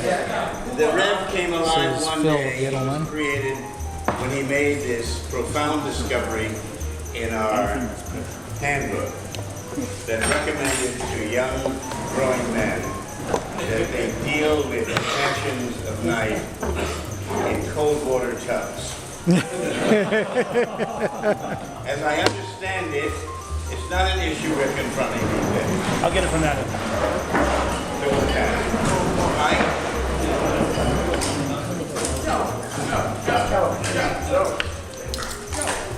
Respect to the clergy. I sent a letter to Charlie because we have one of his marvelous windmill herons, and I told him that Charlie has a presence in my life every single day when I come out on the patio, and there is a blue heron waiting for me. So I got a letter back from him, and I thought I'd just share it with you. He writes, "I'm thinking of all you guys at TMR this weekend. Wish I could be there, but know I am there in spirit. Morty sent me my name tag, and I'm wearing it at the Veterans Home in solidarity with my brothers. My friend Steve attached a flag holder on the wall in my room so that I can see my great blue heron in flight whenever I look to my right. I was baptized today by the priest who comes to the veterans' home. Even though I went to Catholic school for 3 years while living in North Carolina, I don't think I was ever baptized.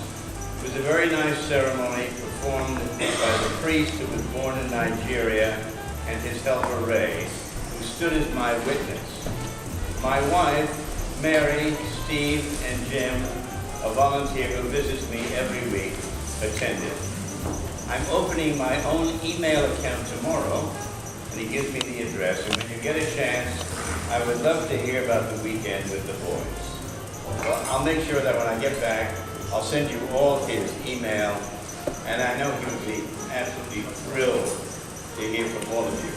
And don't be afraid to repeat your stories. I know this is good. So, that's Charlie. He was a bugler here at Penn. I was asked, how many of our original gang were still alive, and I had to explain that at the moment I'm like last man standing. There were 5 of us that got together at Eddie Weintraub's warehouse. Bill Nelson, Jesse Wilkinson, Eddie Weintraub, and Jerry Prepis and I. So I'm speaking to Disney about getting an animatic made up for those occasions when I won't be around. If there's something really interesting about what's going on generally today, which is the election, I think the most interesting part is humor. I think irrespective of what your political point of view may be, there's a lot of very funny stuff that's coming down. And the other day, I was looking at Stephen Colbert, and it was taped, not of the show, but taped after the show when he takes questions from the audience. So there's a young woman that calls him and says, I have a question for you, Mr. Colbert. He says, yes. He says, I'm a student, and I'd just like to know, if you had Donald Trump as your guest tomorrow night, what would be your first question? And he thought for a moment, and he then said, I would ask him, what does Vladimir Putin's dick taste like? And he said, oh my God, I'm not going to know, I'm not. Anyways, it got me thinking about some of the tales of stories I like, because they're not just hard gags, they sort of speak to the condition of life. And there's this wonderful story I remember I heard about the height of arrogance, the height of conceit. And I thought at any time when that story sort of has its own kind of life in the political campaign, this might be it. So I'll share it with you. See, it's in the jungle, and there is this elephant that's foraging about, and suddenly he hears this little voice. He said, what? He said, I said, how about it, baby? He said, and he looks, where are you? He said, down, and he looks down, and there's this flea at his face. He said, what did you say? I said, how about it, baby? He said, are you kidding? No, I'm quite serious. Look, why don't you go do whatever you want to do and don't bother me again, okay? And so the flea scampers back, climbs up her rear leg, and meanwhile she's still foraging, and suddenly her trunk hits this hornet's nest. And the hornets start coming out, and they land on her trunk, and they start pummeling her with their, and she gives this incredible bellowing yell that simply shakes the whole jungle around her. And as all the leaves are now are beginning to sort of die down and quiet down a bit, the flea looks out from the side and says, have I hurt you, baby?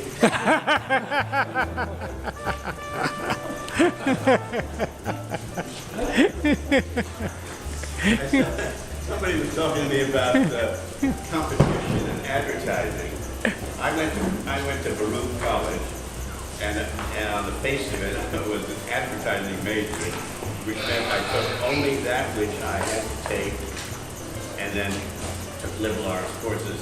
And the only thing I remember of that course, because I wasn't terribly interested in it, was the whole subject of competition in life. It was a course that I was told I needed an A in the final to get an F in the course.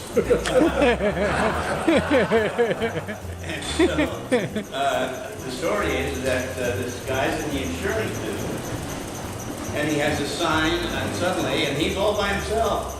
He doesn't have to do anything. The insurance just comes until a competitor comes in and establishes himself on the other side of the street and puts a sign up in the window that reads, "Insurance from the cradle to the grave." And so it stays for a few days, and clearly he feels that his business is being touched. So he puts his own sign the next day on the window that reads, "Insurance from the worm to the sperm." Sperm to the worm.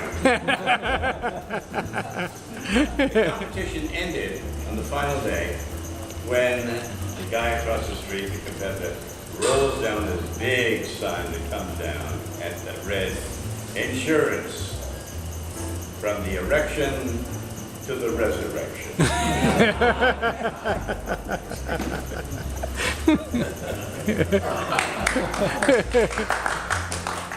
Get it, boys.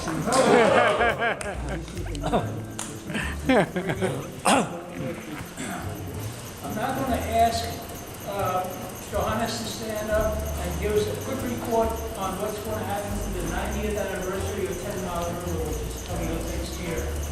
Johannes? Hi. Hello. I need everyone's picture. I'd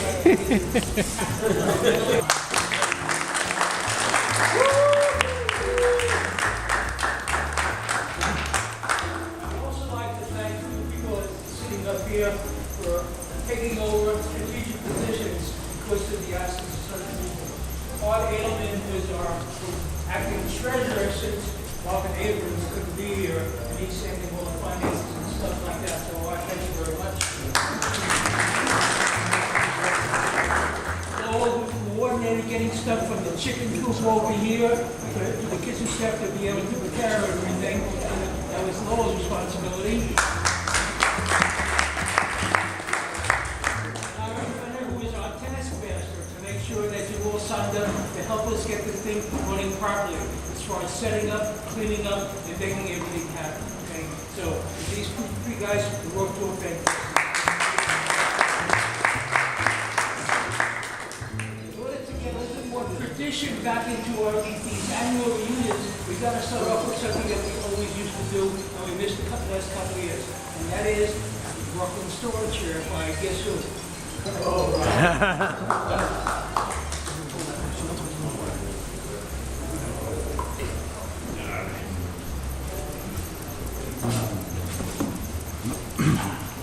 I think we do better if I get down this end. Okay. I can make it unless you want something to hide.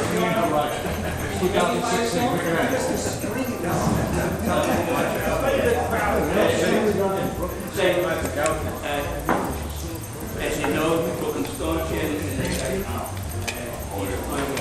remind you, the part that we don't do is pound the chests, right? It makes a good noise, but it beats up too many patients. Yes. We have automatic defibrillators. So, we start quiet, because everything needs us. And then there's a little storm beginning. A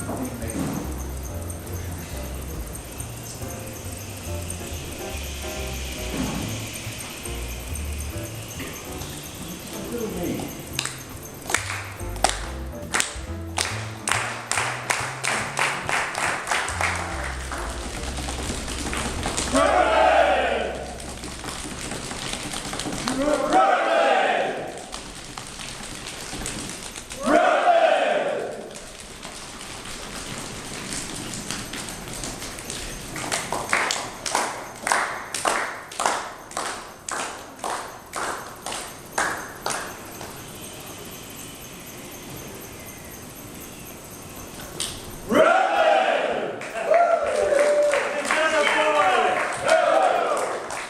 Okay, I mentioned, of course, that Marvin is with us this weekend, and I've been giving you constant updates as far as Hal is concerned. Monday is his big day. He's going in for surgery, where they'll be wrapping his swollen aorta with a Dacron mesh after the arch heading down. Okay, it's a standard cabbage operation. Those who know about bypass surgery know what I mean. Except with him, they're not replacing blood vessels, they're just protecting one enlarged. That's real good news. There'll be an ICU for 3 days after that, and those who had bypass surgery know the first day you're dangling your feet, the second day you're standing and walking around, and the third day they make you walk up a staircase in order to get out of ICU. So that's in his future. And then go into rehab, cardiac rehab, and we'll learn to enjoy treadmills and stuff like that. Yes, sir. You know why he has an enlarged aorta? Tell us. Because he has a big heart.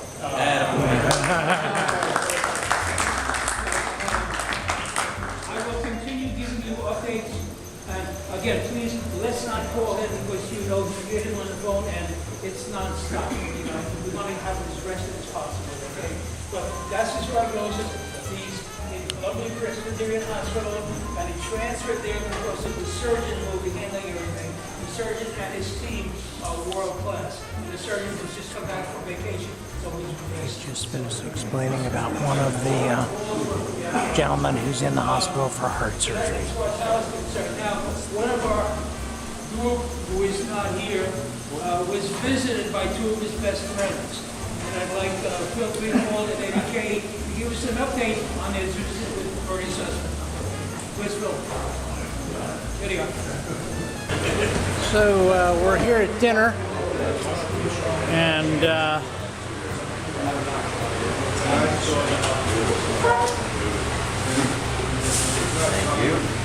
VIP kitchen staff. Excellent. Beautiful. Thank you. Still raving about this cut fruit. So good.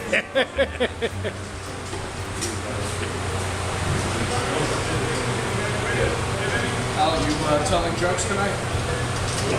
All right. Give him an extra piece. I already gave him a nosh.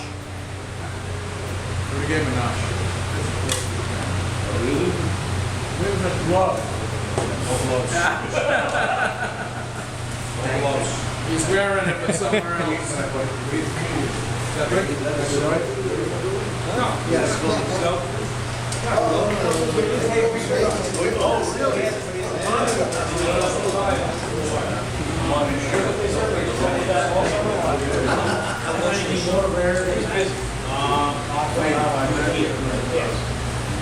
They kept us going. Yeah. Sure. Yes. I think everybody. Yes. This is what they call camp food.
Scoutmaster of all good scouts, be with us till we meet again.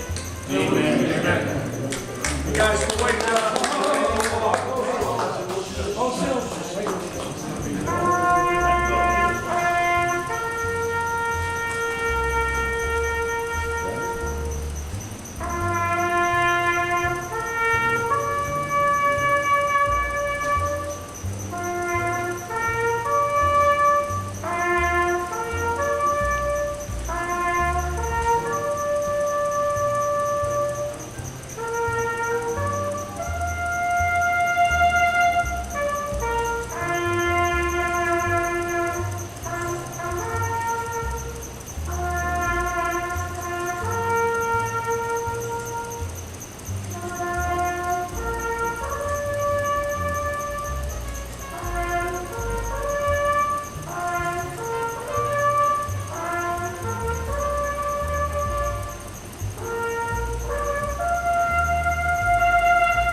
gonna wait for a minute, so you wanna get a picture of the cake before we cut it up.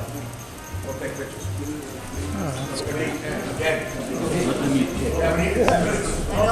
So we're leaving at exactly 9 o'clock on Sunday morning. And videoing this for two reasons. One, Dad has his eye drops in, so he can't even see the departure. And if we can get out of the sunlight here so you can see, there we go.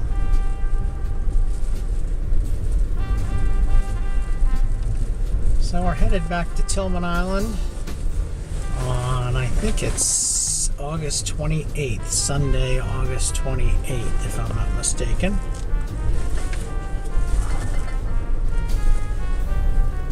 And we should get back about 3:15, 3:30, about 3:30 to Tillman. That's if you don't stop. Yeah, oh yeah, that's if we don't stop. So we'll probably get back closer to 5 or so.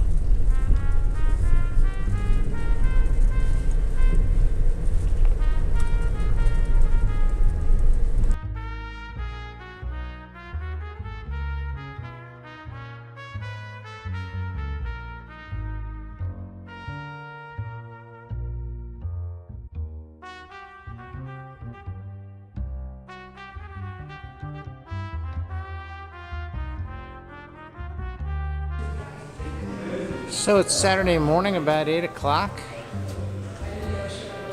Getting ready to go have some breakfast.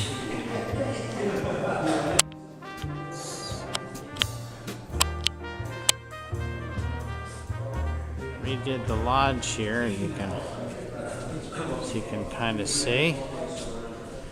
Saturday morning, ready for breakfast. Hello.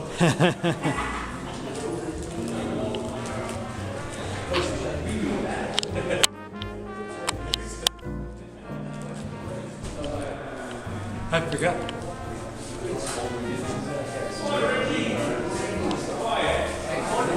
Good morning. I'm John.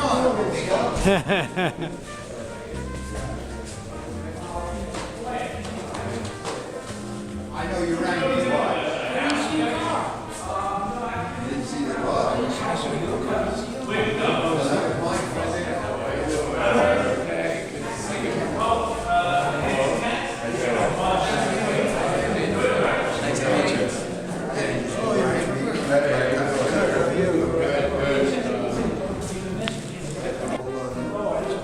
Good morning, Richard. Good morning. How are you? All right. I gotta get Richard a Redskin hat. He's got his Giants hat on.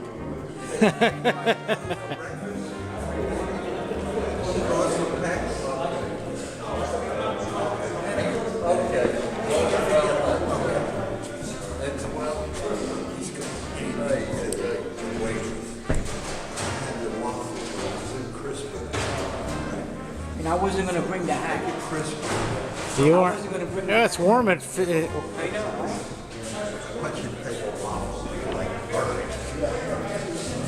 Give him that first. Show him.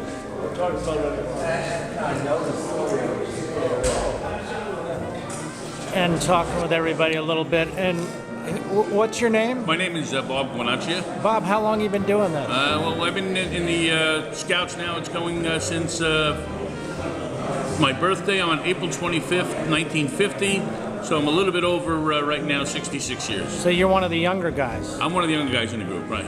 That's great. That's great. What's the biggest change you've seen in the last 5 years?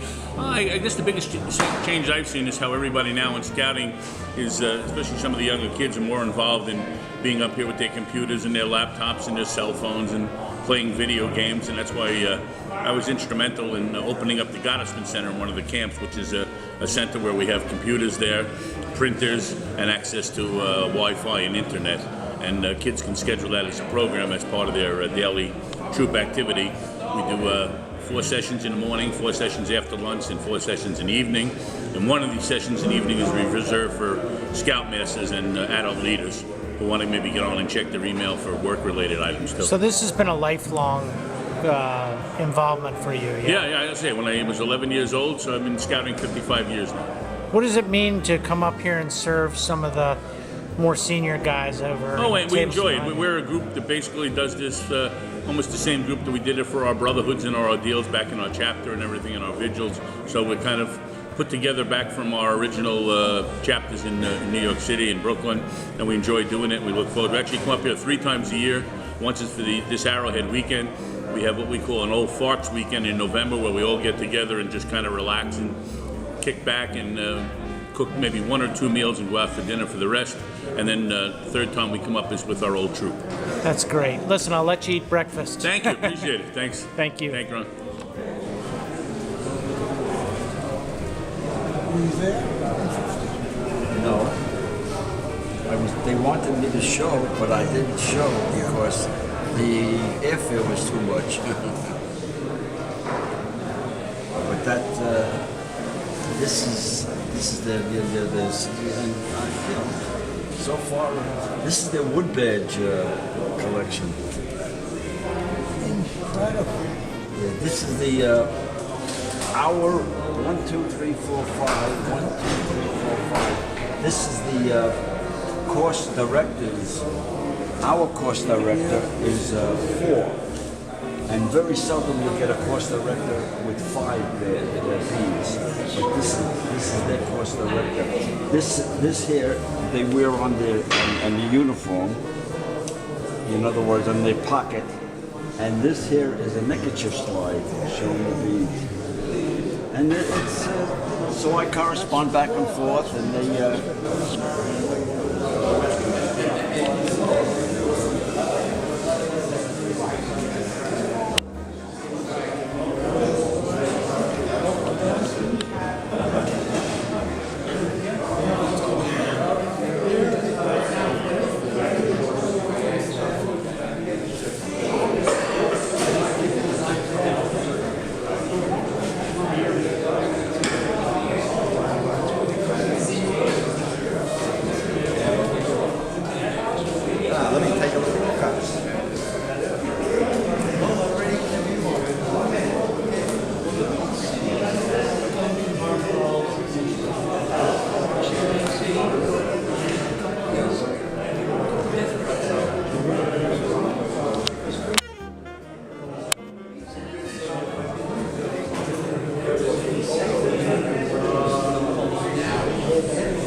In Monticello.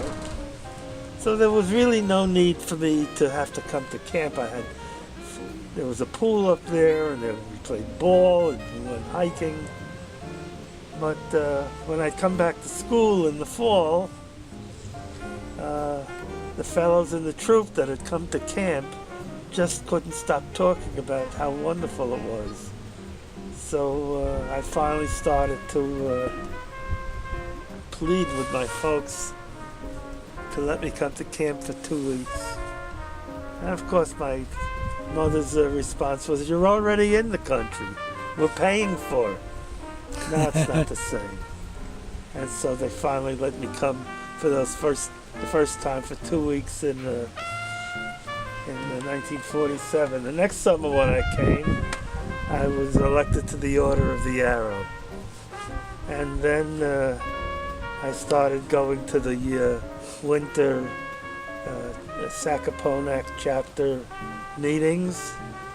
And that's when I started to see how deep some of the friendships were. And and it started to grow on me too. Coming back. The relationships became more and more meaningful. Super. Super. Thanks for sharing. You're welcome.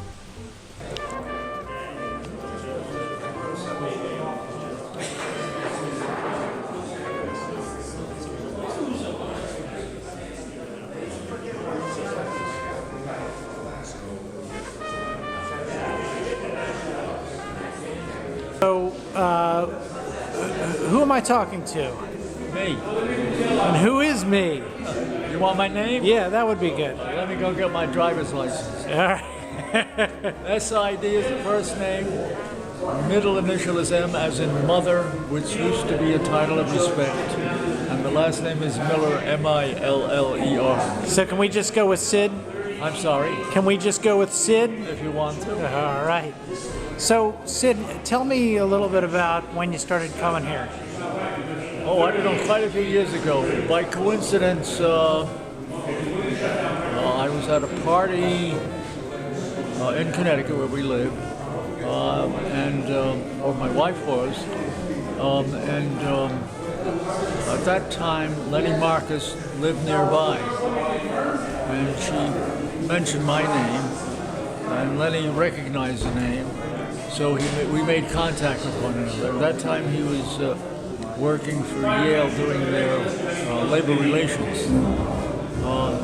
And he told me about these reunions, so that's when I started. So when did you start coming to camp up here as a scout? 1940. 1940. So that was your first year here? Yes. And where were you from? Where did you live then? In Brooklyn. Okay. 2820 Ocean Avenue. So Okay. how old were you when you started coming here? 12. And you were a camper for years, and Yeah, I was a camper. Well, let's see. First year I was a camper. Second year I was an assistant patrol leader. Third year I was a patrol leader. The next year I would be, I must have been assistant scoutmaster or scoutmaster. In my last year I was in charge of the craft lodge for divisions 1 and 2. so I was asking some of the other guys, but they didn't. They're a little bit younger, and if they knew my dad, did you know Jerry Freibaum at all? Yeah, I knew him from Brooklyn College, I'm sure. Oh, from college? Yeah, I think he was an APO as far as I remember. Okay, and did you come to camp here together or no? No. Okay, so you met here at camp at the reunions? Yeah, I don't know if we bumped into one another while we were at camp. And I don't even remember what camp he was at. Let's see, the first 3 years I was in Camp Algonquin. The next year I was the scoutmaster of a new camp called Apache, which was right above Algonquin. At that time they had more kids than we have now. Right. And then the last year, of course, I was in the crafts lodge and had a lean-to with another guy in back of the crafts lodge. But I was always Division 1, and I was the chapter chief there. So I know very little about Division 2. Gotcha. So why and what makes it so important to come up to these reunions? Or what does it mean to you when you come up here? Well, you meet fellas you know or got to know. I sent a piece by email the other day by an American author. Something about... No, I don't think I can quote it accurately in that. For that reason, it doesn't have the same impact. It was something like, the nice thing about growing old, you never lose the ages you were. So that's why these guys come up to reminisce. With some, I notice, scouting is still the center of their life. Right. But not with me. Right. Great. Well, thanks for sharing a little bit with us. It was nice to have dinner with you last night. All right, now what TV program am I going to appear in? I'm not sure if it's going to be Oprah or... Yeah, right.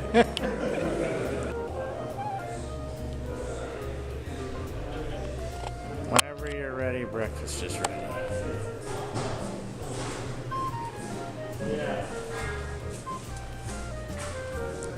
No, but you go at this. Tell me about free, this. free floating. Yeah, You well- got it. Okay. You got it. You're talking to the source. Herbie Semmel was the champion freeloader. He came from a wealthy family. His father owned a Chevy car dealership in Passaic, New Jersey. Uh-huh. And then somehow he got involved with Troop 450, of which I was not a member, because I lived in a different part of Brooklyn. But there was one season where he freeloaded the whole season, and the camp director asked retreat. How come that all the other troops are lined up on the ball field for a retreat, and they all have just 2 leaders? Why does Cherokee have 3 leaders? Well, one of them he didn't know. He was not on the payroll. He just spent the whole summer there. He was a smart guy. He wound up going to the Harvard Law School and graduating and moving to California, where he died prematurely. But it was great camaraderie, and your father's gentleness was the glue that held the group together. So was he your scout leader for a period of time? Yes. In 1940, came up in 44. I knew of your father because my first year at camp was in a camp adjacent to where Jerry was. And he was in Camp Cherokee. And then ultimately, other Troop 450 guys became scoutmasters of Camp Cherokee. And I was from Troop 26 in a different part of Brooklyn, and I got to be assistant scoutmaster to the great freeloader. And then the following year, I became scoutmaster. That would be 1949. So your name is? Lenny Marcus. And you grew up in Brooklyn also? I grew up in the Williamsburg section of Brooklyn. So did they group the troops by geographic location where you lived, or? No, as long as you lived in Brooklyn, you would go to the Brooklyn Scout Camp. Okay. And you could get to go to another Scout camp if there was some real good reason to do so. But all the camps came up here in the summer? Right. The home troops didn't necessarily bring the whole troop up, right. The city troop. But my troop, Troop 26, had a tradition of sending their kids to Division I because it was a kosher dining hall. I was not kosher myself.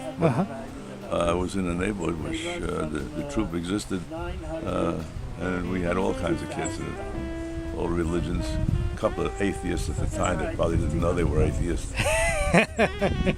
So were you here when in 1969? No. That's later. No, my last year at camp was 1949. Oh, okay. No, 1949. Okay. And that was the year I graduated college, I guess. Where did you go to school? I went to Brooklyn Technical High School, and then I went to Brooklyn College. And later on, after I got out of the Army, I went to Brooklyn Law School on the GI. Tell me a little bit about what it means to come up here to these reunions and when you started coming to the reunions. I was amongst the 20 or so guys who were charter members of this. And Harvey Lefkowitz and Lenny Lefkowitz used to run the party center in Borough Park. And all the guys that didn't have dates, Harvey Lefkowitz's girlfriend had lots of girls that didn't have dates either. So nobody was dateless. But there wasn't much choice in the matter, and I never got seriously interested in any of the ones that they provided for me. It was fun on New Year's Eve anyhow. You don't want to be alone on New Year's Eve. Right. And a lot of us broke into smaller cliques, and we saw each other socially even when we left camp. And a couple of the guys were talking one day about why don't we try to get a bunch of guys together and we'll put an ad in the New York Times. Troop 20, 10 Mile River Scout Camp alumni meeting. Call this number if you're interested. And the first group, we used to meet at Nick Dale's. Nick Dale's was a sort of a restaurant and bungalow colony right on the fringe of the TMR Scout Camp reservation. And we used to sleep out. It was a camping trip with tents and chopping trees to get wood to keep warm, etc. But ultimately, the group grew and grew and grew, and I don't know what the maximum membership was, but imagine maybe over 100 on the mailing list. Wow. And I've been coming ever since. I think I've missed one or two. When I was living in Chicago, I was not able to make it. But I wouldn't miss it for the world. And it's just nice to get together with guys you grew up with, and in many cases interests or shared interests that had nothing to do with the Boy Scouts. I mean political party choices and attitudes on civil rights, and I haven't had a chance to speak to too many people about our present dictator, non-traditional president. Well, my dad will enjoy talking with you about him. Yes. I think your father and I have similar points of view when it comes to government and its role and its limitations. So tell me in 30 seconds or less a little bit about my dad as a scoutmaster, or lack of scoutmaster. He was a unique guy. He had a good word for everybody. Mm-hmm. I don't think I've ever heard him make a foul comment about anybody, even people who deserved it.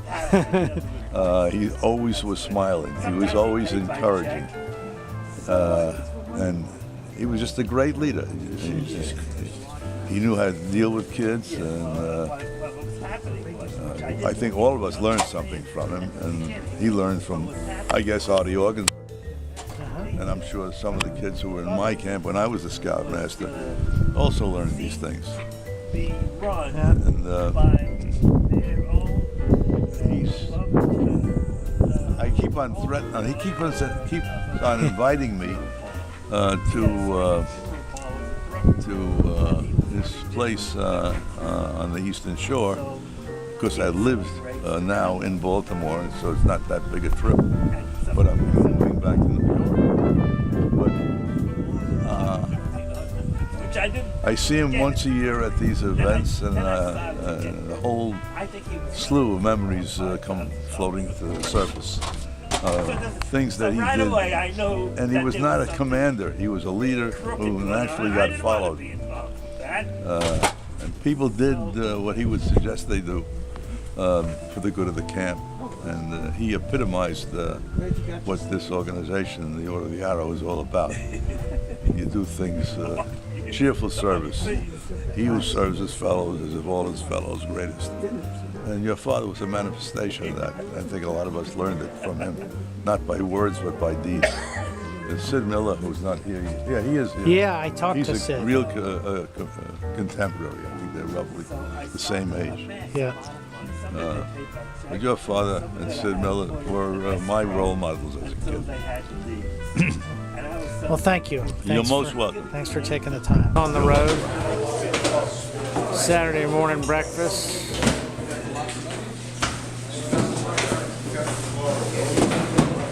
Good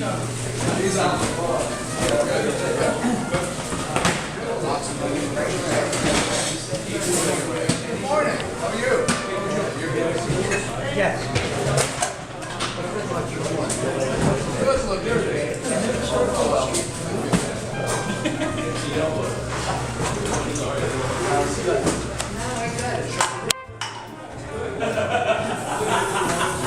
Got the good-looking guys out front. Good morning. working. You found sugar? Yep. It's a wonderful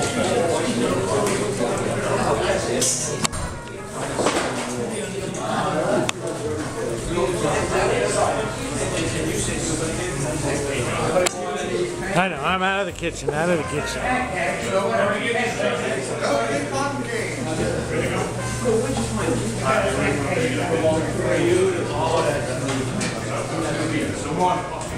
Blueberries? What's up, Arrowhead? How's it going?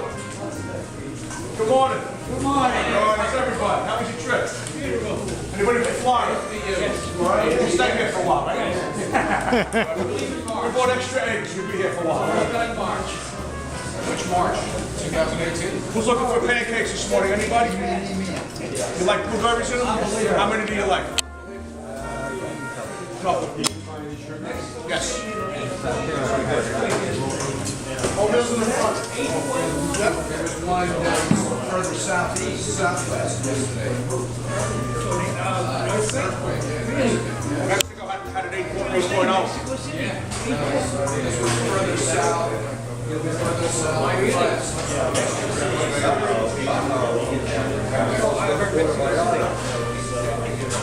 Did you get the warnings in that part of it?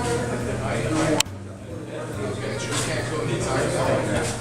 And behind Jose, the next hurricane, after Jose comes the full speed. We got those guys in the firehouse, Jose and Jose. That's the fireman named his son, Jose. Jose and Jose. Sausage? Yeah.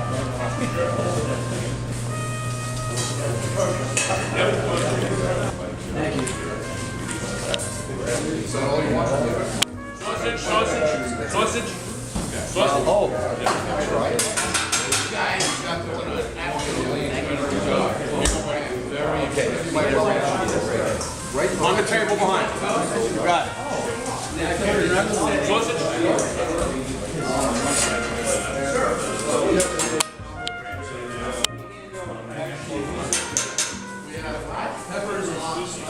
Oh, they did? Okay, good. I didn't see the bread. Good morning, Sid. Good morning. Good morning. Don't let your breakfast get cold. I can't hear you. Good. Don't let it get cold. Okay. When the hell are you going to take the picture? I took it. Oh, all right. You can order it. One blueberry? One blueberry. I'm not taking any orders from you. I'm not your wife. Now, if she was here, I'd be, you know. Yeah. Better behavior. That's right. Need a towel. Hang on. Take this here. There we go. Much better. Ronnie, do you have any rolls of black bags, garbage bags, something here? I found the box, but it's empty. He's looking for bags. I found the box. No, there's also bags in one of those bins in the box. Where's that roll on the table? Black bags? There's a roll here, but they're clear. Doesn't matter. You get black or clear. No, these are too big. These are not big enough for this, for the garbage bin. Sure they are. They use them. Oh, you can use them? Yes. Hey, Rich. Yeah. Come here. Yeah, you only one. You got the one. They're 90. They're 90. They're 94 to the one blue. He says right over here. Order another one. Right over here. Right over here? Yeah. Oh, got it? Great.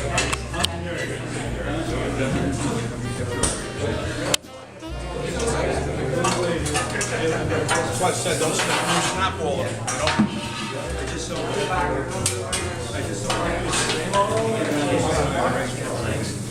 That's why I said don't snap all the eggs over, because it depends on how many guys I have. All they need, where's that fork? Hey, stop walking around, will you? What'd you have on the eggs? 9 dozens? Yeah. And one egg beaters. You want egg beater, right? One egg beater what? This is a sausage guy. Sausage?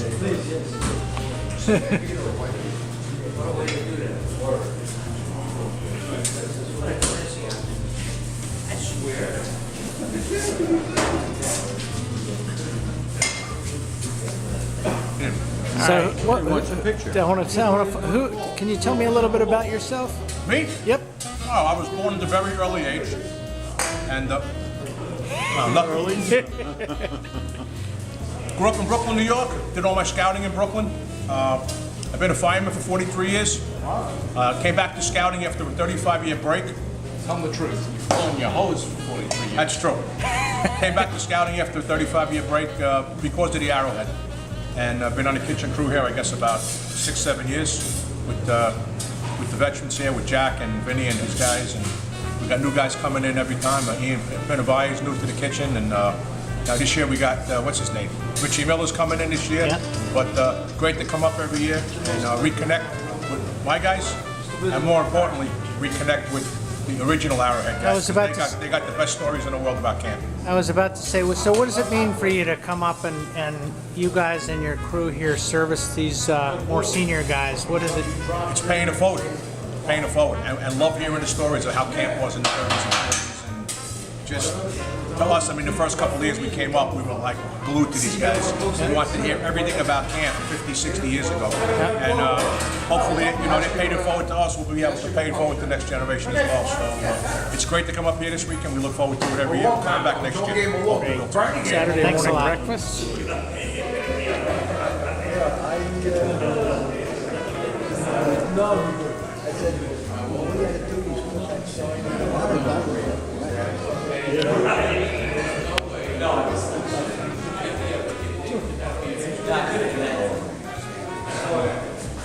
Good morning, Dad. Good morning. Good morning, everybody. A lot of frozen people here. I was 15. I must have been, I don't know, I was young. You can't be 12 years.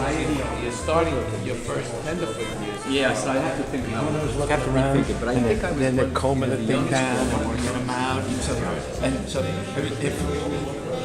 if there's a job, hey, you're not necessarily coming over the shoulders, but they know, they got a sense. Hey, how are you today? What's going on? I was a Cub Scout in Texas. You were a Cub Scout in Texas? I wasn't a Cub. No? But going to TMR, you were able to advance. Much better. Okay. Much better. Good morning. Irene's sister moved many years ago. Moved into the house directly behind Gino's. Which is directly opposite the train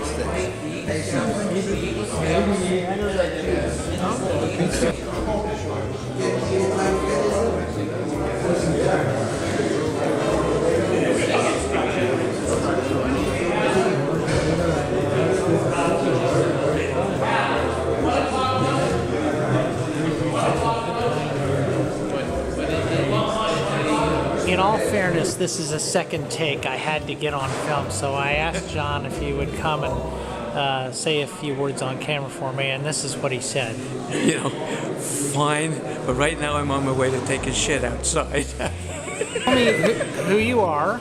My name is Morty Fink, F-I-N-K. And Morty, tell me a little bit about coming up here to the 10 Mile River camps and what it's meant to you over the years. Well, this is our 54th annual reunion, and I was at the first reunion way back.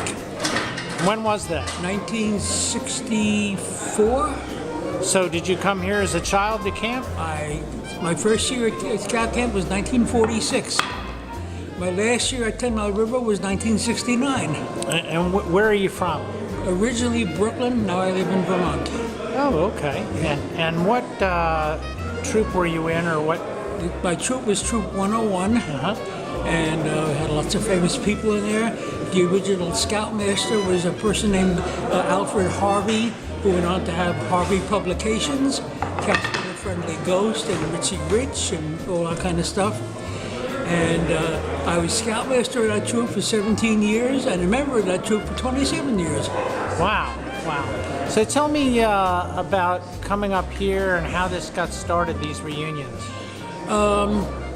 In 1963, or early 64, somebody wrote an ad in the New York Times saying, if you went to 10 Mile River as a scout, we're going to meet up there on a Saturday.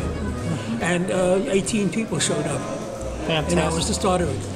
So when you come up here, what does it mean when you come up here, like, the last 5 or 6 years to see some of these guys? Well, reunions are reunions. It's just great to see the membership. We have a common bond. We all were scouts at this camp way back when, and had a major impact in our lives, and we just want to continue that. Unfortunately, a lot of our guys are now in their 70s and 80s, and some are in their 90s, and we've got to get some new blood into the organization, or the inevitable will happen. When you go take this. Well, thanks for taking the time out and tell us a little bit about your experiences with the order here. My pleasure and my honor. I love talking about it. Thank you. Hey, that's the most important.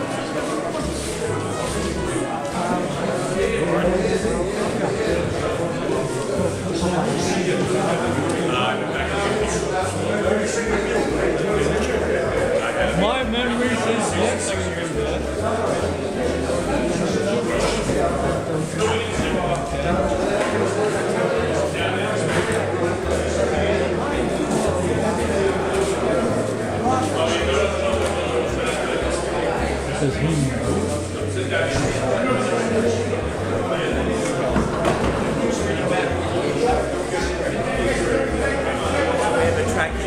Here we go, food.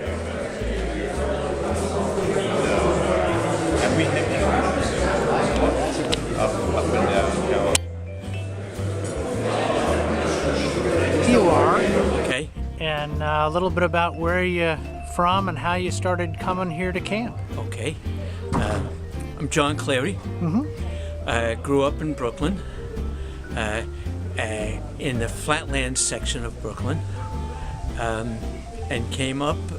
My first year on staff at camp was in 1947, and I served on staff until 1954. So were you a camper before that? I was a camper from 1944, and then in 1947 was lucky enough to get on staff, and then went the whole route of, assistant scoutmaster and headed a waterfront, program director, that kind of stuff. So I grew up with these other guys that you're seeing this weekend, and we barely knew each other.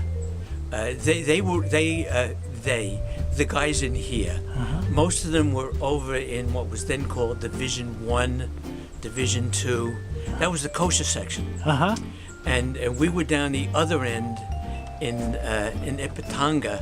So we'd get together really only like once every 2 weeks at the Brooklyn Council fires. But then during the year in Brooklyn, we were very active in scouting, and there's where our paths began to cross mostly. So we had a background at TMR, which we didn't celebrate together like this until we were semi-adults. And many of them went to Brooklyn College, APO, and I ended up getting back into that gang, I'd say when we were in our late 20s and early 30s. And now this is our 54th consecutive get-together up here, and it's just so good to hang out. So what does it mean to you to come up here to these reunions? Because it seems just standing around, it looks pretty special from the outside anyway. It is, and in a way it's just sharing a camaraderie, or celebrating a camaraderie. And it's not so much about, weren't those days in camp good? And indeed they were. But just how is life now? And through the Arrowhead, over the internet now, we're keeping up with each other. But basically, it's really a family get together. it's a real brotherhood in that sense of a family get together, shared experiences, and then just also showing up out of curiosity. Who can make it still? That's great. Yeah. That's great. It's a great celebration. Super. A quiet celebration. Not somber, but quiet. Peaceful is the word. Yeah. Well, thank you. Thank You're you. very welcome. Thank you. Lunchtime, Saturday.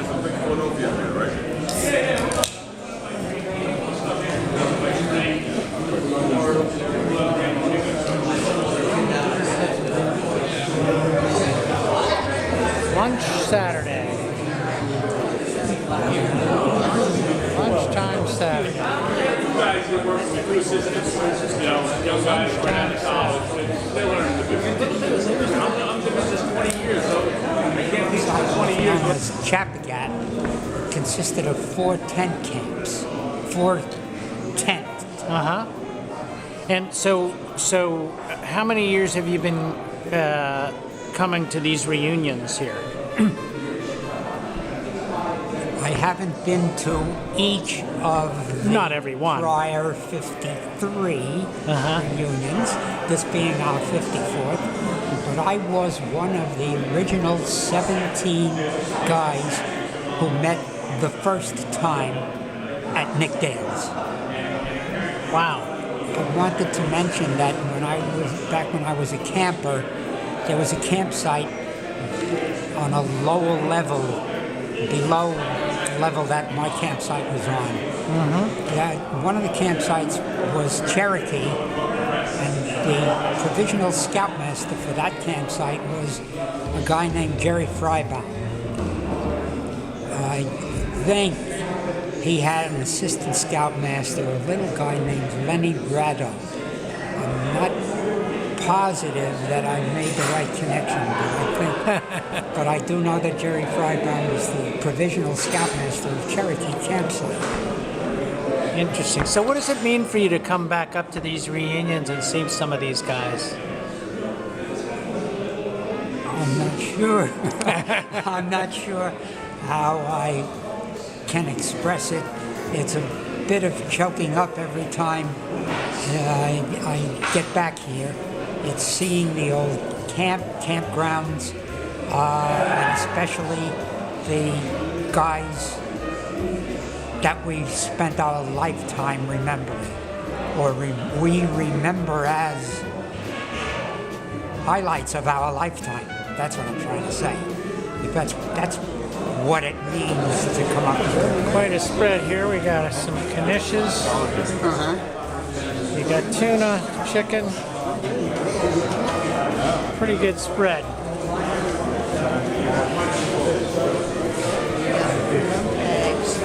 And Richard? Yes. Great to meet you. Just wanted to show my girlfriend how we camp here at the Grand Hyatt.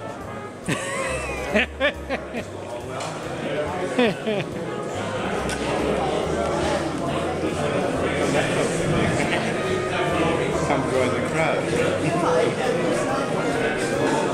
No, I'm afraid not.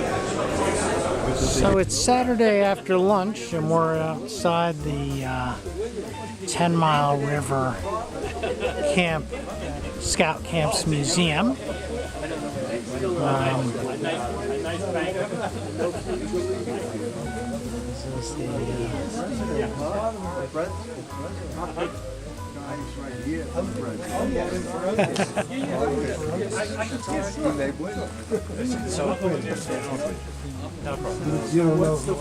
I do.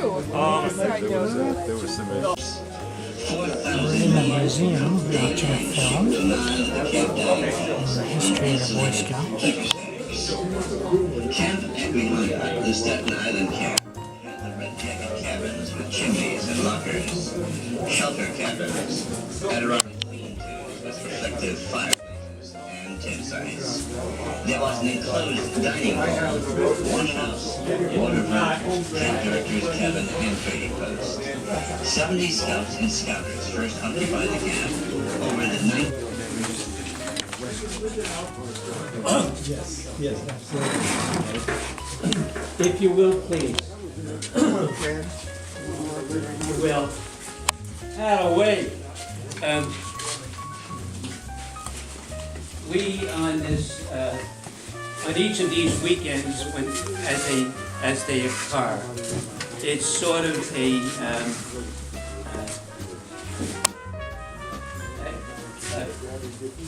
quiet, deep travel into memory. And here in the museum today, we're all each remembering different things. As part of that, though, there are two persons whom we wish to remember, especially this year. And the first person who's going to bring us to a memory and some thoughts about somebody who's affected all of us. Some Marv Antonoff and his close friend and a role model for many of us is going to say a bit about Danny Vivian. If you will. Thank you very much. Well, first, before I say anything about Danny, I just want to say how pleased I am to be here, to see so many old friends, and to share this weekend with you all. And I also want to say I'm grateful to my daughter, Sharon Miller, and my son, over here, Will Antonoff, who transported me here. I would not be here if they had not transported me here, so I'm grateful to them as well. What can I say about Danny? I've gotten used to calling him Dan now that he's out of his teenage years. But I wanted to read something that his daughter wrote to me after he died last November. And she wrote the following. Dad would absolutely glow with happiness when he spoke about the Scouts. I don't think he ever made quite a close gang of friends for the rest of his life. Although he did enjoy friendships and the respect of his peers, to us it made perfect sense. His happiest days were as a Scout leader. That's where he first discovered his voice and his knack for rallying and buoying and motivating a team. He certainly had remarkable leadership ability, such a strong voice. I remember how in the mess hall, when Danny put up his, he was quiet. If anybody dared to speak, Danny would say, "Scout, pay attention here," and we'd all line up. And I stayed in touch with Dan over the years, more than 70 years that we knew each other. And I'll just quote from one of his letters. He said, "As I look back on my life, I consistently conclude that the experiences I had at summer camp at TMR were surely among the happiest of my whole life. So often I have thought of the things that all of us experience." I lived in an integrated neighborhood on Long Island, and her neighbor was a very generous black lady. So one Saturday morning, her neighbor comes over and says, "Sadie, I'm taking the Long Island Railroad into Manhattan today to meet a friend for lunch, and if you need anything in the city, I'd be glad to stop off and pick it up and bring it home." No, she says, "There's nothing that I need, but you know what? I have a commuter ticket for the railroad. It's good 7 days a week. Why don't you borrow my commuter ticket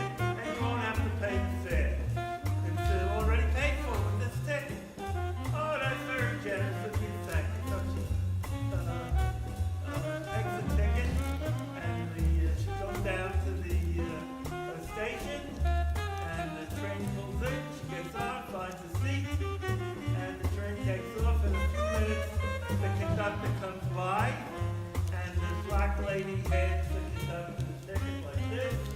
And Contessa takes the ticket and says, is your name Sadie Call? So the bartender says, yeah. Would you mind giving me your signature so I can compare it to the signature on the back of the ticket? And she looks up at it and says, "You crazy man! You want me to write on Shabbos?"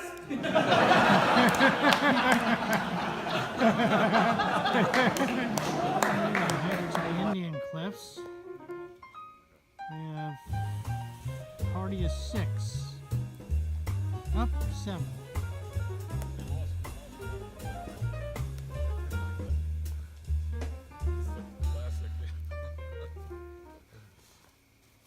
This says you got inculcated into the 10 Mile River lore this today one day. Kidding.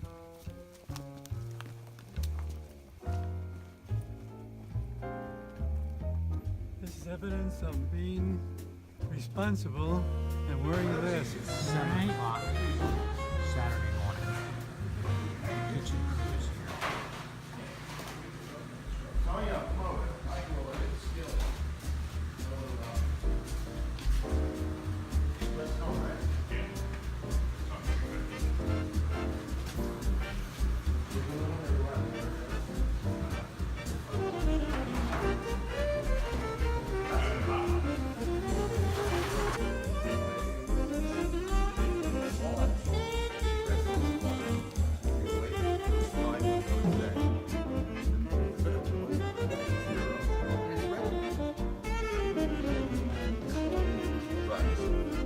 But I don't have any. Oh, yeah, I didn't show you. But this is the one. And I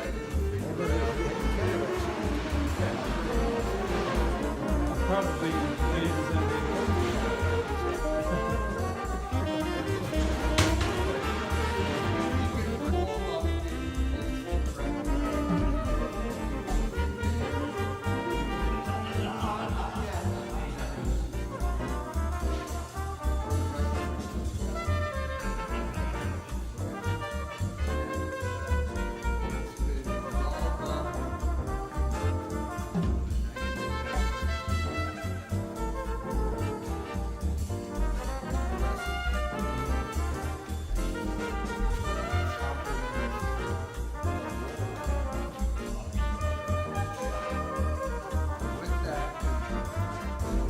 Just so everybody knows, Paul Lumpkin and I, we go back to Hudson Valley Council a lot of years. Paul and I received our silver beaver together.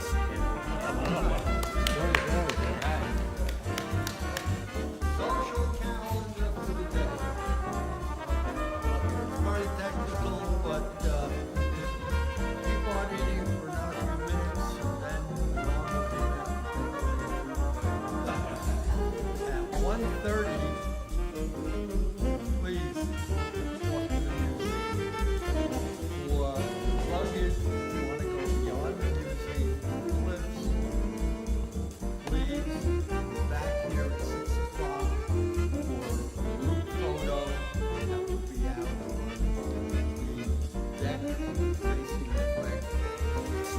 And then at 6:30, prepare for some dinner, after which, non-stop. Any questions? The dress code is a very sensitive subject. You show up with a sash with nothing else, you may be thrown out. Aside from the sash,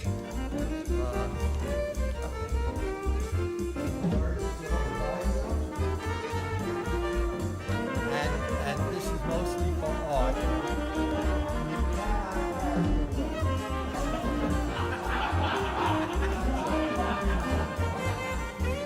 Any questions? You'll never know, dear, how much I love you. Please don't take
So we just had a nice dinner, and who am I speaking with? Jonathan P. Nelson. And John, where are you from? I'm from Brooklyn, New York. And tell me a little bit about how you got here to this day in this group. Well, I have been associated with the Boy Scout movement since February of 1950. And my 11th birthday in 1950 was June 5th. My brother was in the Scouts, and they allowed me in the troop in February. And one of the greatest gifts I ever got was on my 11th birthday. My parents gave me my Boy Scout uniform. And that a little less than a month later, I made my first trip to 10 Mile River in 1950, in July the 1st, I think it was. I was a camper in 1950, 1952, 53, and 54. And I worked on staff in 1956, 57, and 58. I moved out started college in 57 and didn't get back to 10 Mile River again. Well, I came back and visited a few times while I was in school, but I moved out to Albuquerque, New Mexico. I got married, I came back to New York. In 1995, I was sitting at home and I got a call from Al. Well, the phone rang and someone said, "Is this Jonathan Nelson?" I said, "Yes." He said, "Is this Jonathan Nelson who was in the Boy Scouts and made the Vigil Honor in 1958?" I said, "Yes." He said, "This is your fellow Vigil brother, Hal Rosenfeld." And Hal was looking for another scout named Stu Nemkowitz, and he just kind of opened the white pages, and he was looking down the ends, and he saw Jonathan Nelson, and he just took a chance and happened to call me. And so he told me about the reunions, and I've been coming every year since 1995. So tell me, a lot of kids went to camp growing up, whether it be Boy Scout camps or other camps. What made it special for you to come back and start attending these reunions? Well, I think since I became an adult, I guess even 17, 18, I appreciate more and more the lessons that I learned as a scout. One of the lessons was, without even realizing that it was a lesson, was that every day at scout camp we had to clean the willy, right? We had to clean the willy in our campsite, and what that means is that you're supposed to keep your bathroom clean. It's very, very important. Right. And my mother once told me, said, "Hey, if you ever get serious about a woman, find out where she lives and check her bathroom and the kitchen. And if they're in good condition, then she's somebody who you might want to pursue further." So,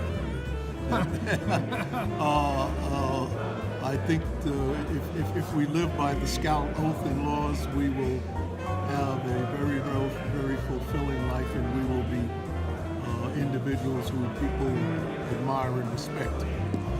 I have worked over 40 years in the private sector. I've been a manager and a supervisor of people, and I am always amazed at how Peter Drucker and all of the professional management consultants basically use the tenets from the Scout laws and oath to indicate what the attributes are that a successful manager possesses. In addition, I have noticed through the years that the people who I knew as scouts who were serious about scouting and well involved turned out to be successful, good fathers, husbands, and just successful professionals. Thanks, John. I appreciate you taking the time to talk about it. My pleasure.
Rich, that way we can see everyone's face.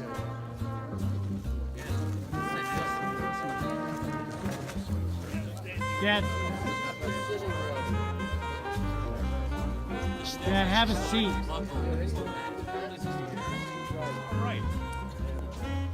We can have some folks come stand up to the left side of the porch here, just right up by the railing.